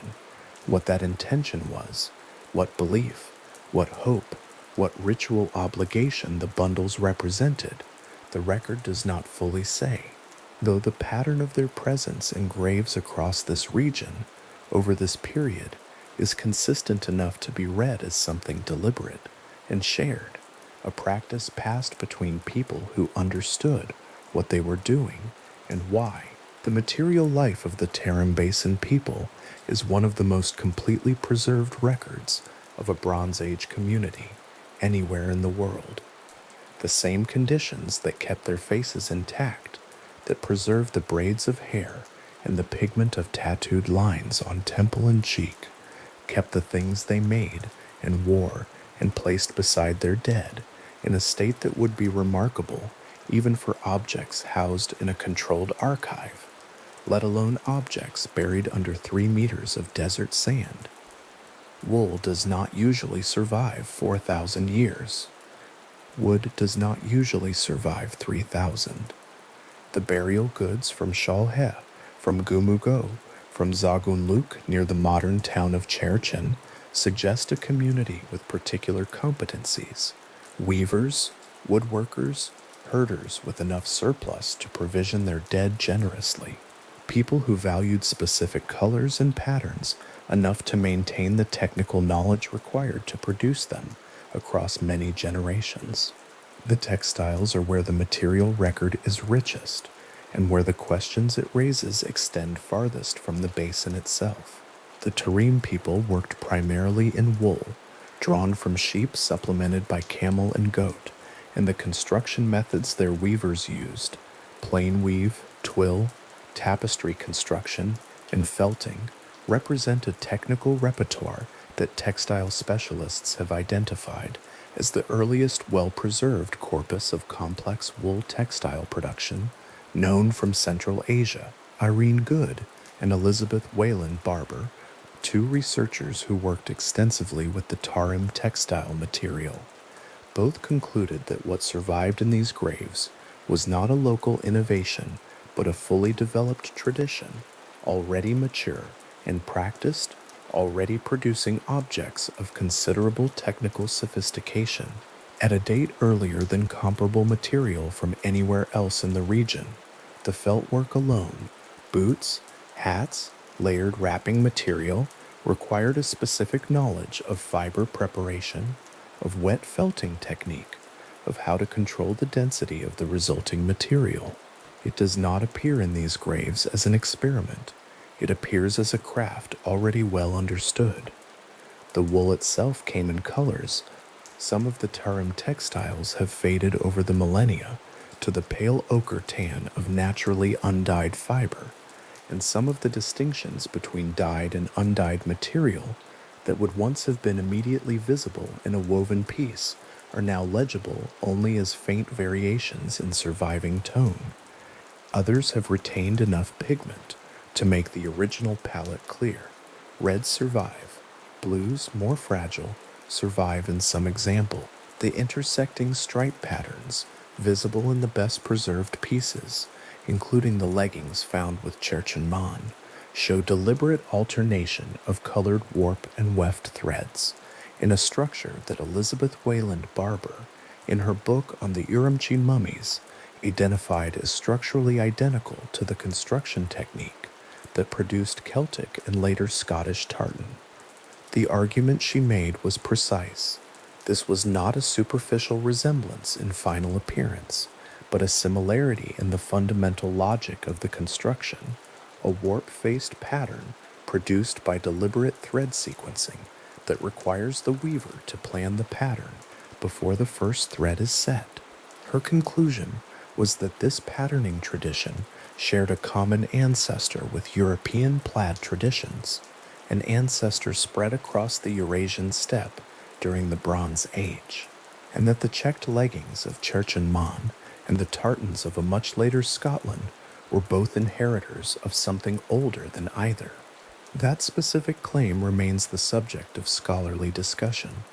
What the leggings themselves show, irrespective of where the technique originated, is a weaver who had internalized a complex system, who had learned it from someone, who had then made it their own, who understood the color logic and the thread sequencing precisely enough to produce a garment that 3,000 years later still reads as a specific aesthetic choice. The Cherchen leggings, in red and white and blue, display in their museum case with a vividness that is slightly startling, a directness of color that feels closer in time than the date attached to them warrants. The textile lies flat under glass, the diagonal of the twill weave visible in its surface, the stripes of the pattern running across it in a sequence that a weaver today could reproduce from observation, and the colors that survive are not the muted, oxidized earth tones that Bronze Age material often produces after millennia underground. They are still themselves, still making the statement the weaver intended them to make, still carrying the visual information of a specific choice about what the garment should look like. Cherchenmann's crimson tunic, displayed nearby, continues this. The red of the tunic, a color achieved through dyeing at some point before the first thread was woven, has not wholly surrendered to time. It is still red. It is still the color that someone selected, that carried some meaning within the community that selected it, that was considered appropriate for the garment of this particular person, dressed for burial in the most vivid thing they owned, or the most significant, or both. The ephedra bundles appear at Xiaohe, at Gumugu, and at Zagunluk, in graves separated by geography and by centuries, present as a consistent practice across the full span of the known burial record. They were placed on or near the bodies of the dead in quantities that indicate deliberate deposition, not a single stem fallen by accident or mixed into the burial fill, but bundles, bound, placed with attention to where they rested relative to the body. Ephedra is a plant with documented physiological properties, a stimulant when prepared in certain ways, and its presence in ritual contexts across a broad arc from the Tarim Basin to the Iranian plateau has led some researchers to connect it to the Hyoma and Soma preparations described in Avestan and Sanskrit religious texts, where a plant whose precise botanical identity has been long debated was prepared and consumed in ritual contexts of some importance. The Tarim finds have been cited within that debate by scholars who see the consistent burial placement of ephedra stems as evidence that this plant held recognized ritual significance for the Basin people, possibly including use in practices connected to how the dead were prepared or accompanied. That specific identification, Tarim ephedra as evidence of Haoma-related practice, is a hypothesis held by some researchers and disputed by others, and the record does not confirm it. What the record does confirm is that the plant was important enough to include in sealed graves repeatedly, across multiple sites, across generations, and that the people who placed it understood its placement as meaningful. The ephedra stems in the excavation photographs are gray-green and papery, still holding the slight rigidity of dried plant material, the cord binding them still looped around the bundle. They rest on the wool wrapping of the figure below them at a slight angle, as though placed with a particular orientation in mind, or simply laid down with care by hands that knew where they should go. The grave around them is dry and pale. The wooden coffin walls close on either side. The space between the wrapped body and the coffin edge narrow enough that the interior of the burial is legible as a considered arrangement, a body laid with intention, accompanied by things that were considered appropriate for the journey or the state of the dead. The lid then closed, and the light shut out for 3,500 years.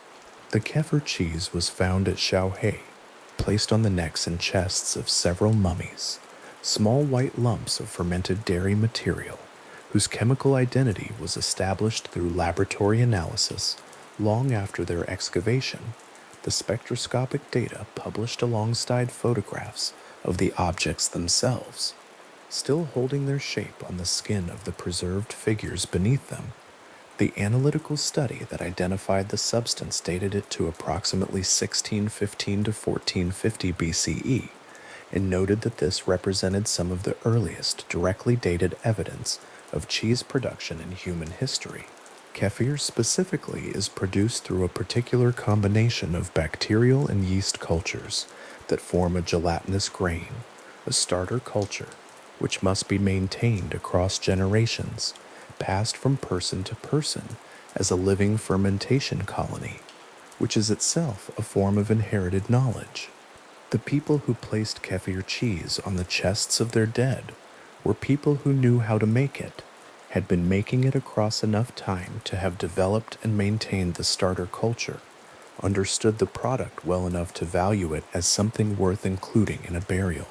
Whether the inclusion represented food provisioned for the journey of the dead, or a symbolic offering, or some other category of meaning the record does not name.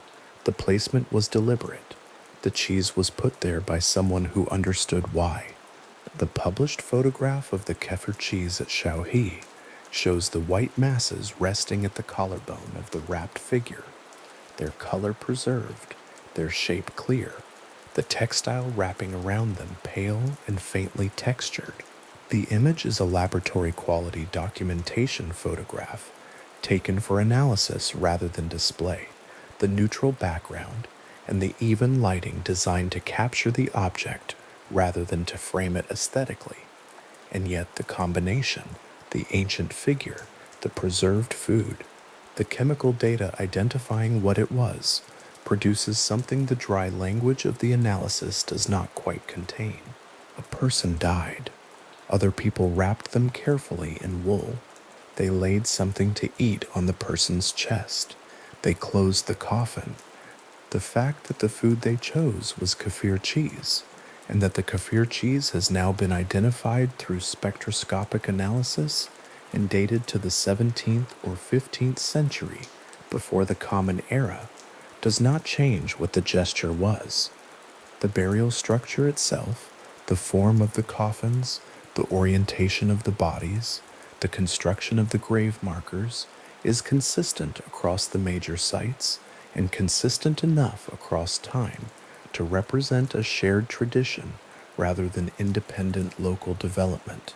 Bodies were wrapped in wool textiles and then enclosed in an outer shroud of cowhide, sewn shut with sinew thread. The hair of the hide turned inward against the wrapping.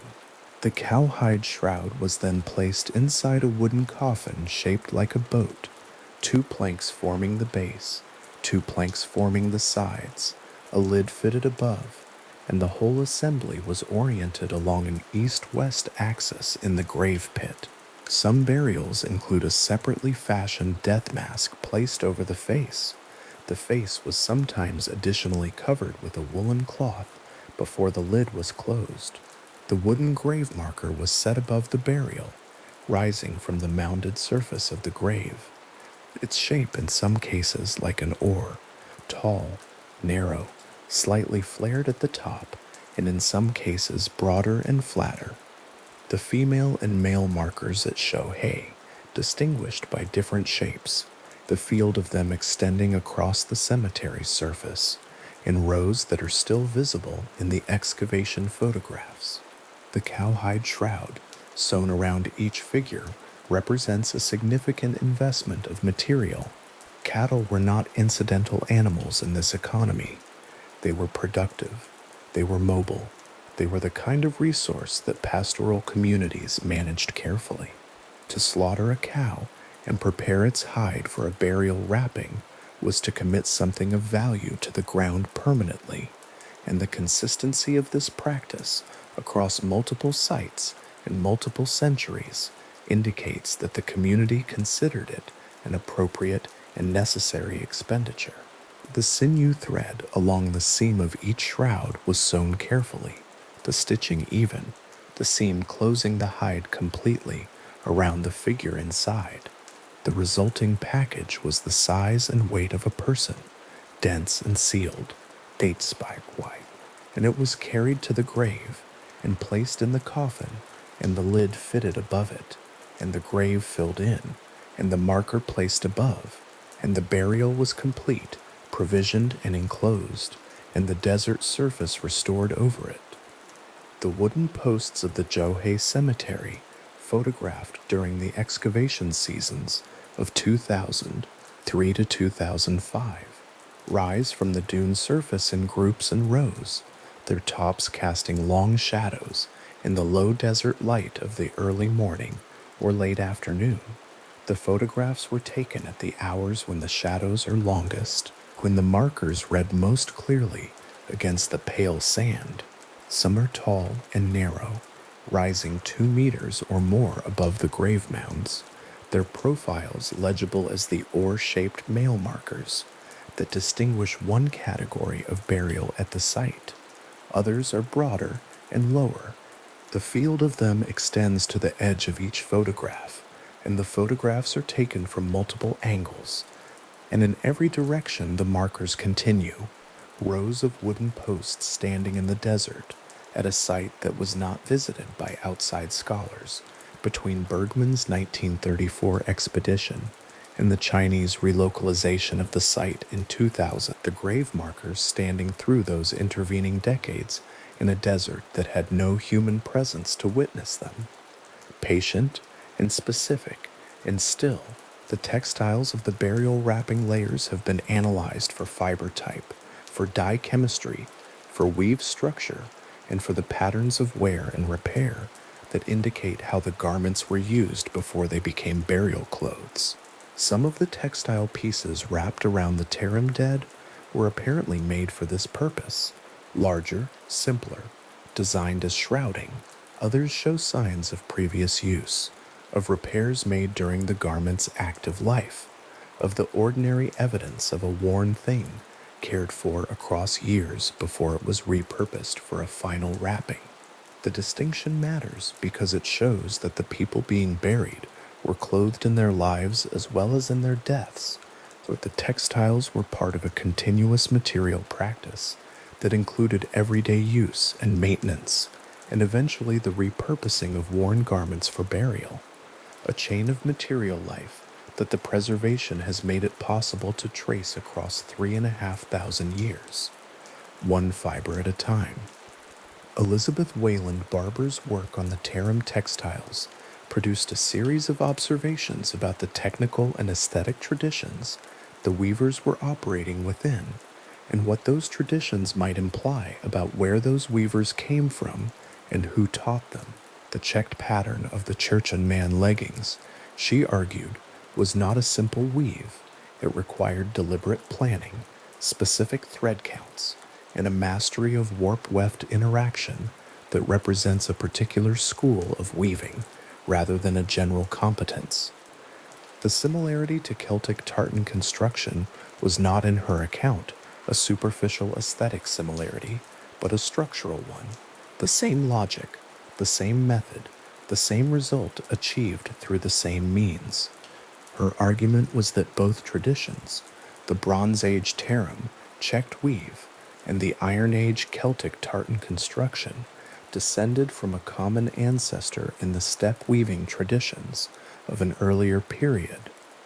The technique carried outward in both directions from some earlier center of textile production, westward toward Europe and eastward toward the Tarim Basin, where it was maintained in isolation long enough to be preserved in the graves of a population whose genetic isolation the 2021 genomic study would later confirm. The argument is not universally accepted. The pattern of distribution is real. Where the common ancestor was, and when the divergence happened, are questions the textile record alone cannot fully answer. The felt boots from Tarim burials are among the most immediately comprehensible of the surviving objects. Functional, recognizable, the shape of a boot, unchanged in its fundamentals across the millennia between their manufacture and the present. They were made by matting wool fibers under heat and pressure and moisture, the resulting dense fabric cut and shaped into boot forms, the soles sometimes double layered for durability, the uppers sometimes decorated with applied color or pattern. The people who wore them before they were buried wore them hard. Some pairs show the wear patterns of regular use, the sole material compressed and thinned in the areas of heaviest contact, the edges slightly frayed. They were worn in a landscape that was already, in the Bronze Age, extremely arid. The sand and salt of the Tarim Basin floor is not gentle on footwear, and the investment of skill and fiber required to produce a pair of felt boots was returned in the protection they offered against that surface. The feet of some of the Tarim mummies still wear their boots in burial, the felt still on the feet of the preserved figure, inside the coffin, the soles still bearing the impression of the ground they covered. The basket found with the Lulan beauty, included in her burial at Gumugo, Alongside grain, a comb and a feather is a woven object of a type common to mobile pastoral cultures across a broad geographic range, a container for carrying and storing, made from plant material woven in a specific technique, durable enough to serve practical purposes, and sufficiently valued to be included in a burial. The grain in the basket was food, provisioned for whatever the dead were understood to require after burial. The feather's purpose within the burial is less certain. It may have held symbolic significance. It may have been a personal possession. It may have belonged to a category of object whose meaning the record does not preserve. Its presence in the grave is documented. Its significance is held open. The comb beside her face is the kind of comb that is used for hair, a personal object specific to its owner, the kind of thing that moves through daily life in the ordinary way of grooming tools, and then, at death, is placed in the grave because it belonged to the person who used it, and was therefore in some understanding of what the dead need, or what the living owe the dead, appropriate to include. The pattern of provisioning across all the major Tarim burial sites, the food, the clothing, the grooming implements, the ritual plants, the wooden furniture of the coffin itself, reflects a consistent belief about the condition of the dead and what they required, or a consistent set of obligations that the living held toward them, or both. The investment required to bury someone, according to this standard, was substantial. The cowhide and the sinew, the wool wrappings and the boat-shaped coffin planks, the food and the grave goods, and the labor of construction, and the labor of digging, and the labor of filling in and mounding, all of this had to come from somewhere, had to be drawn from the resources of a community in a landscape that did not produce resources casually. The Tarim Basin in the Bronze Age was livable along the river corridors and former lake edges, where glacier meltwater from the surrounding ranges reached the basin floor and supported grass and seasonal water sources adequate to pastoral use, but it was not generous. The people who buried their dead this way were not doing so because it was easy. They were doing so because it was right, by whatever understanding of rightness they held, and that understanding was stable enough across enough generations to produce a consistent burial record at multiple sites across a roughly 1,000-kilometer arc of habitable terrain. The wooden boat-shaped coffin is the structural center of the Tarim burial.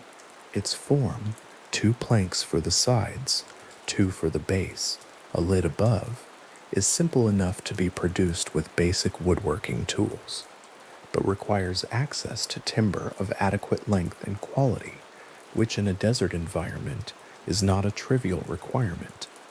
The wood used for Tarim coffins has been identified as primarily poplar, the tree most available along the watercourses of the basin, and the planks show the marks of the tools that shaped them, the traces of cutting and smoothing visible to specialists examining the surviving surfaces. The coffin was built to contain a person, and the boat shape, broader at the shoulders, narrowing toward the feet, is fitted to that purpose. The lid was fitted above, and the figure sealed inside, the cowhide shroud enclosing the wrapped body within the wooden walls, and the whole closed structure was lowered into the grave pit and covered. The word boat is the word archaeologists have used most consistently to describe the coffin shape, the analogy to a vessel carrying the dead somewhere implied in the form itself, though whether the Tarim people understood their coffins as boats in any functional or symbolic sense is a question the record cannot answer. The shape is what it is. The analogy is the observer's, placed onto a form whose maker's intentions the material alone cannot fully recover. At Xiaohe, the uppermost burial layer, excavated during the 2003 to 2005 seasons, shows the wooden grave markers still standing as they were placed, the posts rising from the mounded surfaces of the graves in the configurations the original burials established. The photographs from those seasons show the cemetery from above and from ground level, the posts in both perspectives reading as a field of markers across a dune surface that the desert has shaped around them for 3,500 years. The deeper layers of the cemetery, still unexcavated in their majority, hold burials whose contents the field teams have not yet recovered, individuals whose faces and clothing and grave goods and burial arrangements are still enclosed in their coffins beneath meters of accumulated sand, the preservation continuing in the dark, exactly as it has since the moment the grave was closed. The cemetery at Joss Hall is not fully known. The portion of it that has been excavated is already among the richest and most precisely documented Bronze Age burial sites anywhere on Earth. The portion that has not yet been excavated is at least as large. The twill-woven textile fragments from Tarim burials are displayed in museum cases and reproduced in scholarly publications in flat views that show the diagonal structure of the weave clearly, the threads crossing at an angle rather than squarely, the resulting diagonal line running across the surface of the cloth in a pattern that requires a loom set up specifically to produce it. Twill is a more complex construction than plain weave. It uses more heddles, requires more precise control of thread sequence, and produces a fabric with a denser hand and a more visually dynamic surface. The weavers of the Tarim textiles used twill as one of several construction options, selecting it for some garments and plain weave or tapestry for others, the choice apparently reflecting both practical and aesthetic considerations. A weaver who could produce twill, tapestry, and plain weave in wool, using dyes that produced stable reds and blues, was a weaver with a full toolkit, a practitioner of a craft, mature enough to have developed specialization, to have teachers who taught students, who taught students, who taught students, who have produced objects that were recognizably the products of a tradition rather than improvisation.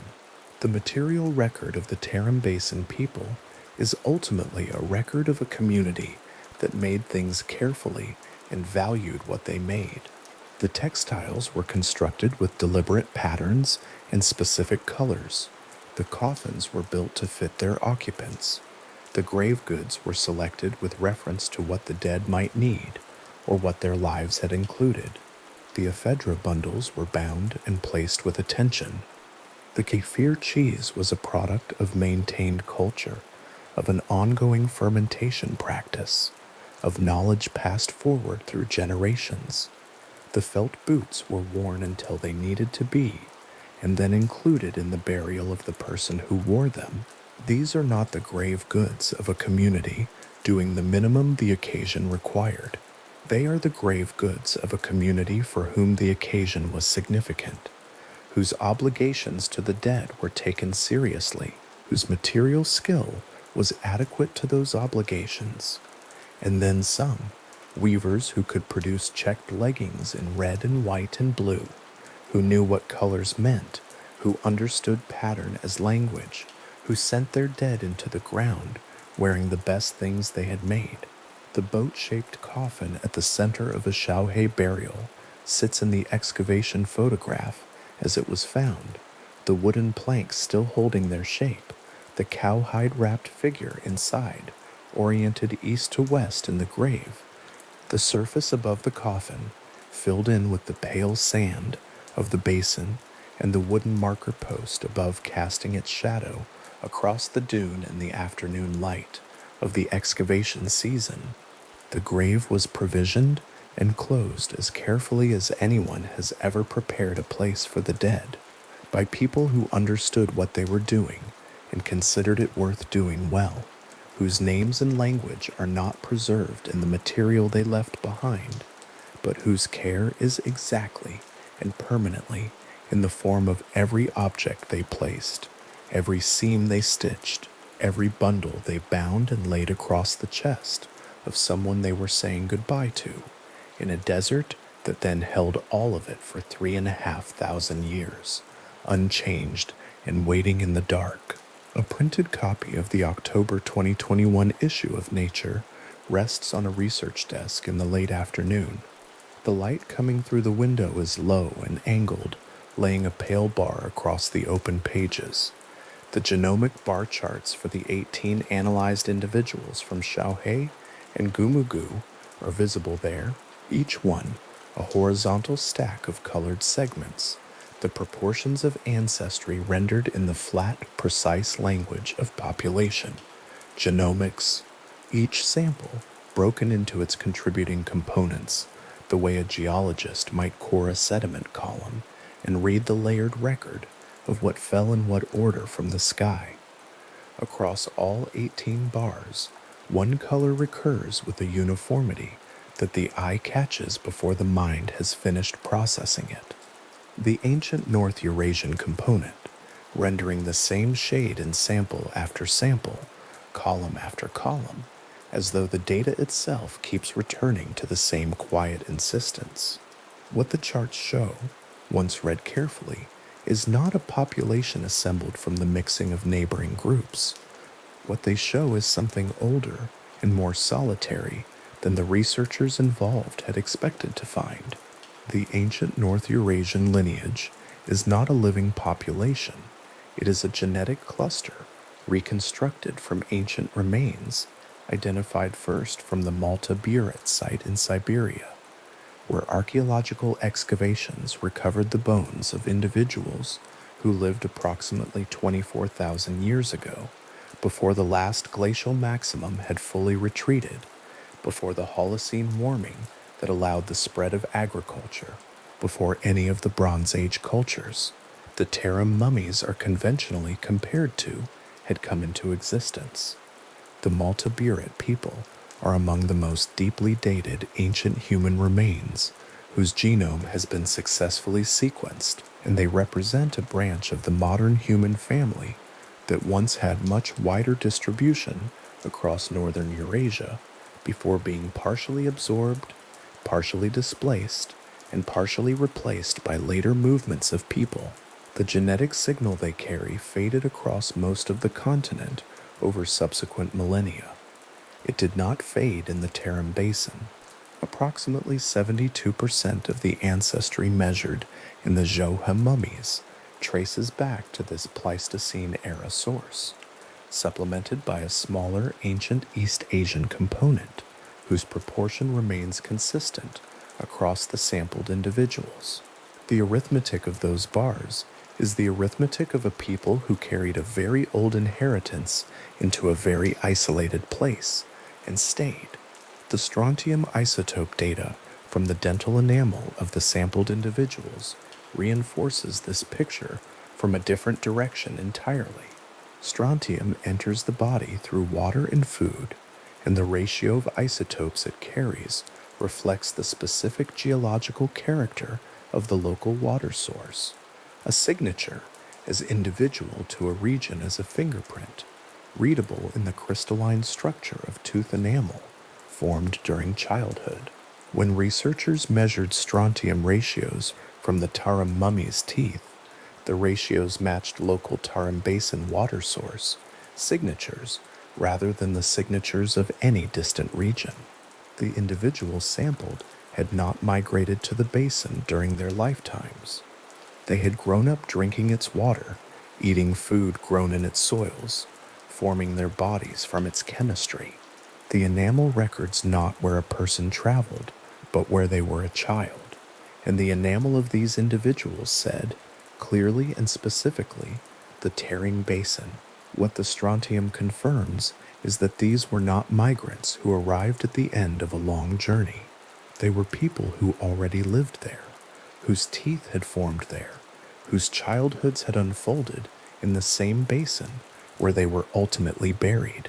The genetic evidence for long-term isolation, set alongside the strontium evidence for local residence, builds a picture of a community not passing through, but dwelling, present in the basin across multiple generations, possibly across thousands of years, carrying the same genetic signature forward through time without meaningful admixture from the populations surrounding them on every side. The study's authors were specific about the nature of this isolation. The Bronze Age world of the second millennium BCE was not by its nature a world of walls and sealed borders. The Yamnaya people of the Pontic Caspian steppe had already completed expansions that left their genomic fingerprint across vast stretches of Eurasia. The Afanasyevo culture, carrying closely related steppe ancestry, had reached as far east as the Altai region. The Bactria Margiana archaeological complex, the BMAC, centered on the oases of modern Turkmenistan and Uzbekistan, had generated extensive trade networks that moved objects, animals, and people across Central Asia in the centuries when the Tarim mummies lived. To the east, Yellow River Basin populations had their own expanding agricultural systems and their own patterns of demographic movement. The Tarim Basin sat, geographically, at the convergence point of all of these expanding worlds.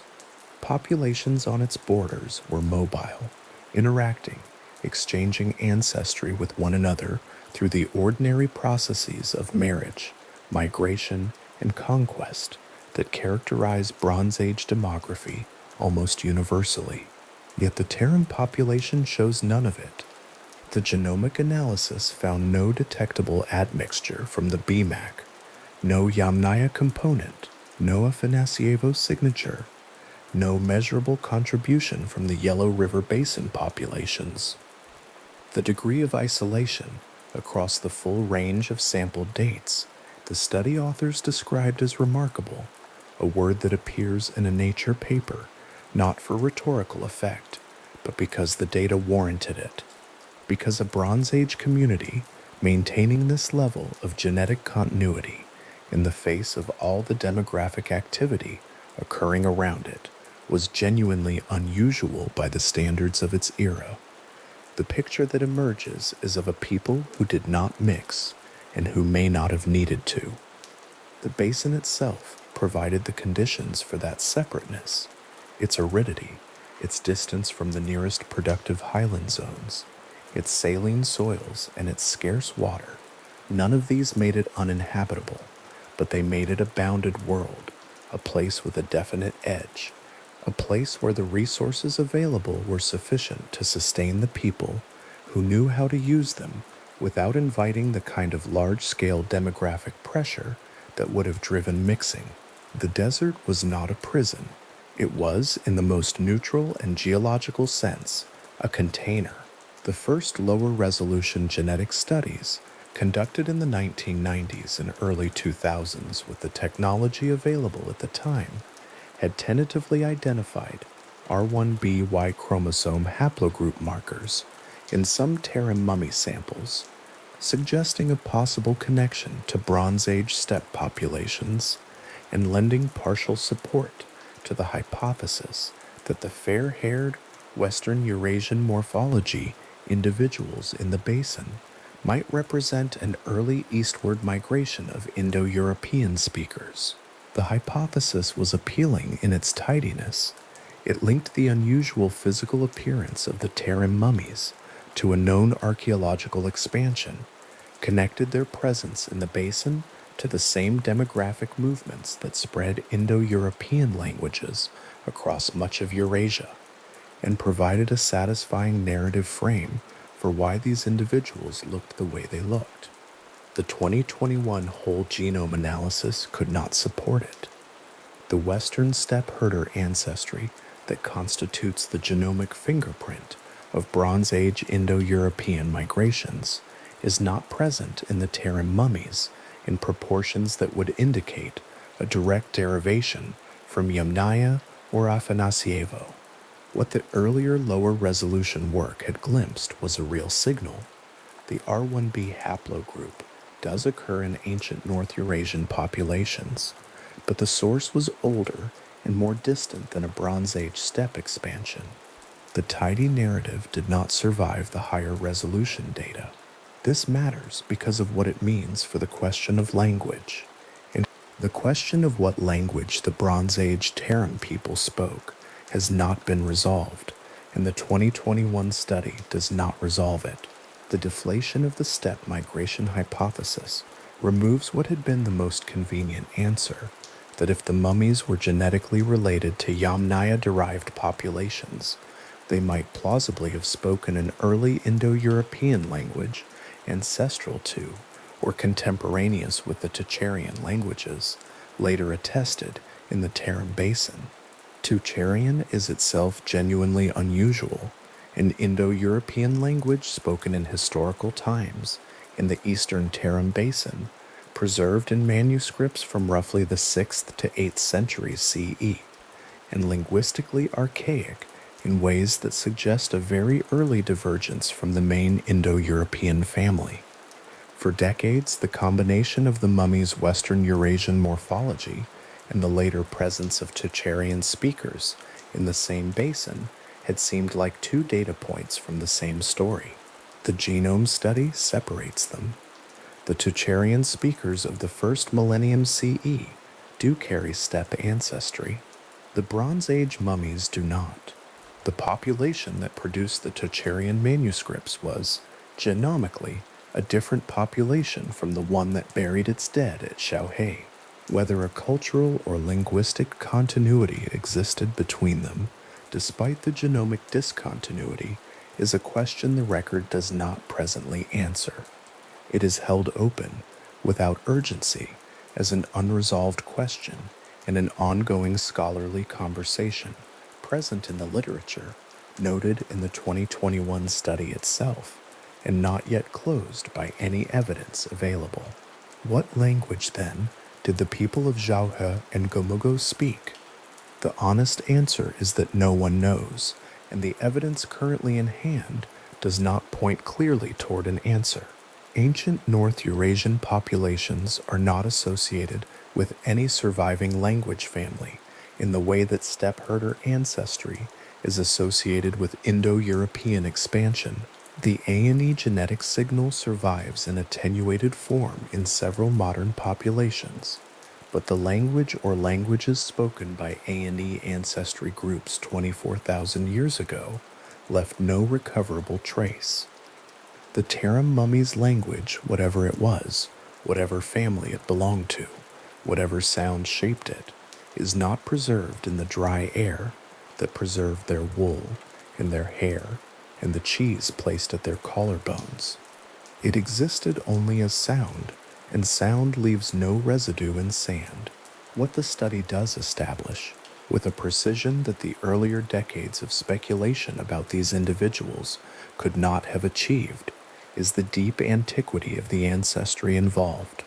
A lineage traceable to Siberia 24,000 years ago, surviving in a desert basin in the Bronze Age, with nearly no dilution. This is not the story of a migration that happened to produce interesting physical characteristics.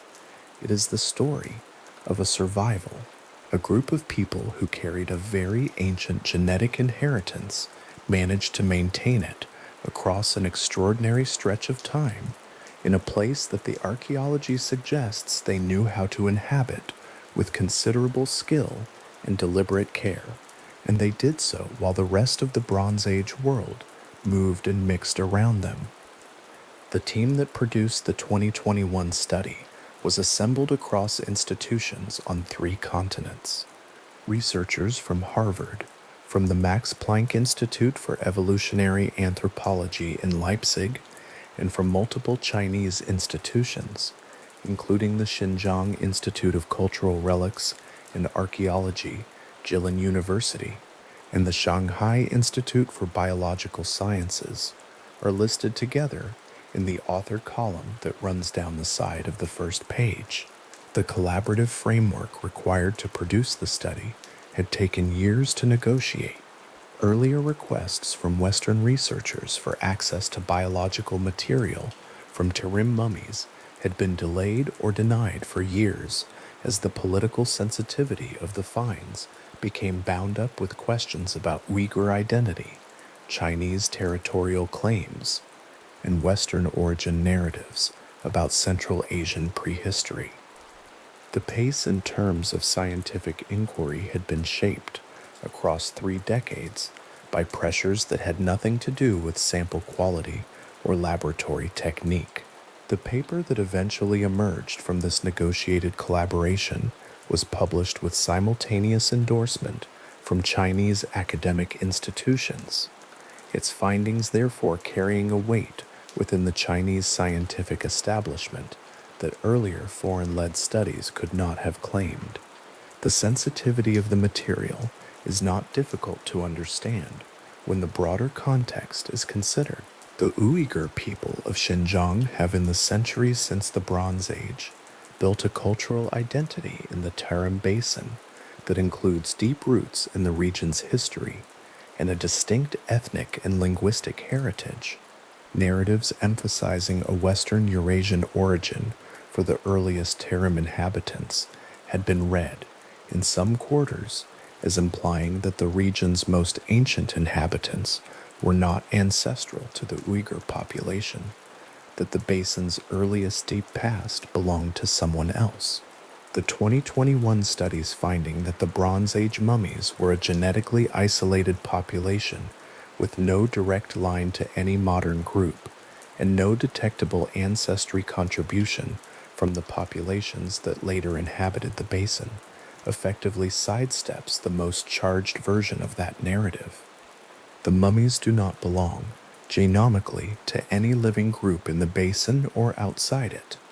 They are, in the cold language of population genetics, a dead end, a population that appears to have left no significant genetic descendants in any direction, absorbed eventually into the demographic changes of the later Bronze Age and Iron Age by admixture events that have not yet been fully characterized. This finding settled nothing politically, because politics is not the domain of genetic data, but it removed the most direct version of the contested claim. The ancient people of Shaohe were not a Western population, establishing a prior claim to Xinjiang. They were something older, stranger, and more isolated than that framing could accommodate. The kefir cheese found at the necks and chests of Shaohe mummies, the ephedra bundles placed across their wrapped bodies, the checked wool of Cherchen man's leggings, the boat-shaped coffins sealed with cowhide, stitched hair inward, along its seam. All of this material evidence is now readable alongside the genomic data in a way that it could not be read before 2021. The people who made those things, who wove that wool, who gathered those stems, who fermented that milk and shaped it into white masses to place at the collarbones of their dead. Those people were carrying ancestry from Siberian hunters who lived 24,000 years ago. They were doing so in a desert basin surrounded by Bronze Age pastoral societies whose ancestry they did not share and whose genes did not enter their community. Whatever knowledge systems, whatever weaving traditions, whatever burial practices they maintained them from inside their own inheritance without borrowing the genetic makeup of their neighbors, even as they surely observed them, traded with them, and were observed by them in return. The ephedra placed across those bodies had been recognized across a broad arc of Eurasian cultures as having ritual significance. A fermented dairy placed at the collar suggests a care for the dead that expressed itself in provision, the same impulse, differently executed, that can be found in burial assemblages across an enormous span of Eurasian prehistory. The wool textiles, with their complex twill and tapestry constructions, indicate a material culture sophisticated enough to produce objects that textile specialists have spent decades studying and that continue to generate scholarly publications about their structural relationship to other weaving traditions across the continent. These were not people living at the margins of the Bronze Age world in a condition of material poverty. They were people living at the center of a very small world, maintaining its practices with visible care, burying their dead with visible deliberateness, and apparently doing so across many generations without losing the coherence of the tradition they were sustaining. The dental enamel that held the strontium isotope ratios, the chemical record of childhood water, is among the most intimate surviving material from these individuals. A tooth forms its enamel once during the first years of life, and it does not change thereafter. The water a person drank as a small child in the Tarim Basin is still present, chemically, in the structure of that enamel 4,000 years later. It is a different kind of record from the genomic one, not ancestral inheritance, going back 24,000 years, but the specific chemical signature of a specific childhood, a specific set of springs or seasonal rivers, a specific geography of water sources that the living child moved through without knowing the information was being recorded. The enamel does not know it is keeping a record. The sand does not know it is preserving the hair. The cold, dry dark of a sealed burial does not know that the woolen wrap and the bone pin and the reddish braid will still be readable in a well-lit museum case thousands of years later. The preservation is geological. The record it produces is human. There are storage boxes at the Xinjiang Museum labeled in both Chinese and Latin script, stacked on metal shelving in a temperature-controlled room, holding biological samples from Tarim individuals whose genomic sequences have not yet been read. Each box represents a burial that has been excavated, studied, documented, and archived, but whose molecular information remains locked in the mineral structure of the material inside. The 18 individuals analyzed in the 2021 study represent a fraction of the Tarim mummy assemblage. Shaohe alone has yielded more than 200 individual burials since the 2003-2005 excavation seasons, and a significant portion of the cemetery at that site remains unexcavated. The deeper burial layers, sealed under the accumulated sand of the dune, their contents intact, their genomic data preserved in bone and enamel, alongside the textiles and grave goods and plant material that have made the site among the most studied Bronze Age cemeteries in the world. The 2021 study answers the question of where the ancestry came from. It does not answer the question of how this population arrived in the basin, how long it had been there before the oldest sampled individuals, those from the Shaohe cemetery, dated to approximately 2000 BCE, and what earlier demographic history preceded the Bronze Age occupation that the mummies themselves represent. The strontium data shows that the individuals sampled were local residents. It does not show how far back that local residency extends.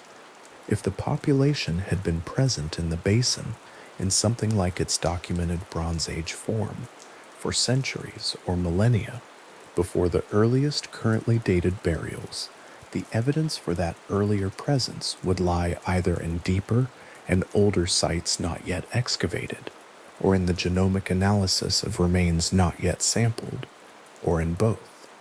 The archaeological record from the Tarim Basin is extensive but not complete. The desert has preserved a great deal. It has also, inevitably, covered a great deal that has not yet been uncovered. What is known is that by 2000 BCE, a genetically coherent and materially sophisticated community was present in the basin, burying its dead with wool and cowhide and ephedra and fermented cheese and wooden markers, leaving the preserved faces and braided hair and decorated bodies that have been viewed in museum cases, documented in scholarly publications, and carried in the imagination of researchers for more than a century. What is known is that their genetic isolation was real and sustained and unusual for their era. What is known is that the lineage they carried was very old, rooted in Siberian ancestry from a period before the last glacial maximum, preserved in a desert basin while the Bronze Age world moved and exchanged around them. What is not known, what the record, in its current state, does not tell, is what they called themselves, what language they shaped in their mouths when they spoke to one another, what they believed about the world they inhabited, and whether the care they took with their dead reflected a specific cosmology or a more widely shared human impulse to provision the gone for wherever the gone have gone. The afternoon light on the pages of the nature study has moved since the reading began. The bar charts are still visible, 18 horizontal stacks, the ancient North Eurasian component holding its proportion across every sample, the data exact and still. Outside the window, the world continues in the ordinary way of worlds. Inside the study, the paper rests where it has been placed, its conclusions already beginning to settle into the scholarly record, already being cited in subsequent work, already shaping the questions that will be asked of the samples in those labeled boxes on the temperature-controlled shelves at the Xinjiang Museum. Science does not close its questions cleanly. It revises the terms on which they are held. The Tarim mummies were mysterious for a century, in one way, as figures of uncertain origin, debated identity, contested ancestry. They are mysterious now in a different way, as a confirmed genetic isolate of extraordinary antiquity, whose language and cultural descent remain genuinely open, whose relationship to the later inhabitants of the same basin has not been resolved. The mystery has not dissolved. It has been more precisely located. The Shoher Cemetery appears in aerial survey photographs as a dune surface, with wooden posts rising from the sand.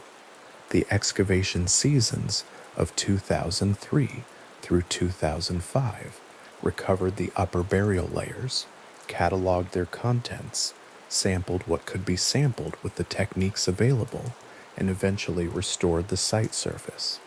The deeper levels remain sealed. The posts that mark the uppermost burials still stand in the wind that moves across the Taklamakan from the mountains to the north and south, carrying mineral dust from the same source that has been accumulating on the basin floor since before the Bronze Age. Since before the first human presence, the archaeological record has yet identified. The wind does not know what is beneath the surface it moves across. The sand does not know what it holds. 3 meters beneath the current dune surface, or deeper in the unexcavated sections, the bone and enamel and preserved tissue of individuals not yet sampled wait in the same dry cold, dark in which they have rested since they were placed there. Their genomic sequences are intact in the mineral structure of their teeth.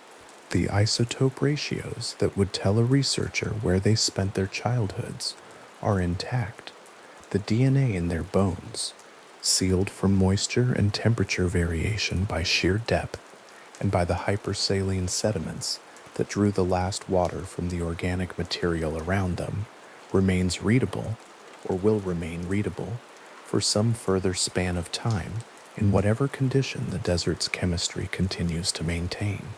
The question of what language those buried people spoke rests in the unexcavated dark with them, not urgently, not as something demanding to be resolved before the listener can rest, simply as a fact about what is known and what is not, what the record holds and what the record in this place and at this depth has not yet been asked to give. The Tarim Basin stretches away from Zhohei in every direction, southeast toward the dried channels of the Lop Nor complex, northwest toward the Cherchen River and its ancient oasis settlements, north toward the Tinyayan Range, whose glaciers still feed the slow inland rivers that lose themselves in the sand before reaching any sea. The basin is endorheic, Its water arrives from the mountains and stays, accumulating minerals across geological time, building the salt chemistry that has done its slow preserving work on everything buried within it for as long as people have been burying their dead here. The wooden posts of Shoha stand in the late desert light, the way they have stood since the excavation teams restored the surface and withdrew. Their shadows cross the dune at an angle that shifts through the day and returns to the same position each morning. Beneath them, at depth, the genomes of hundreds of individuals whose ancestry traces to Siberia 24,000 years ago rest in the mineral dark of the basin floor, unhurried, sealed, held in the same condition the desert has maintained since before any scholar arrived to ask what they meant.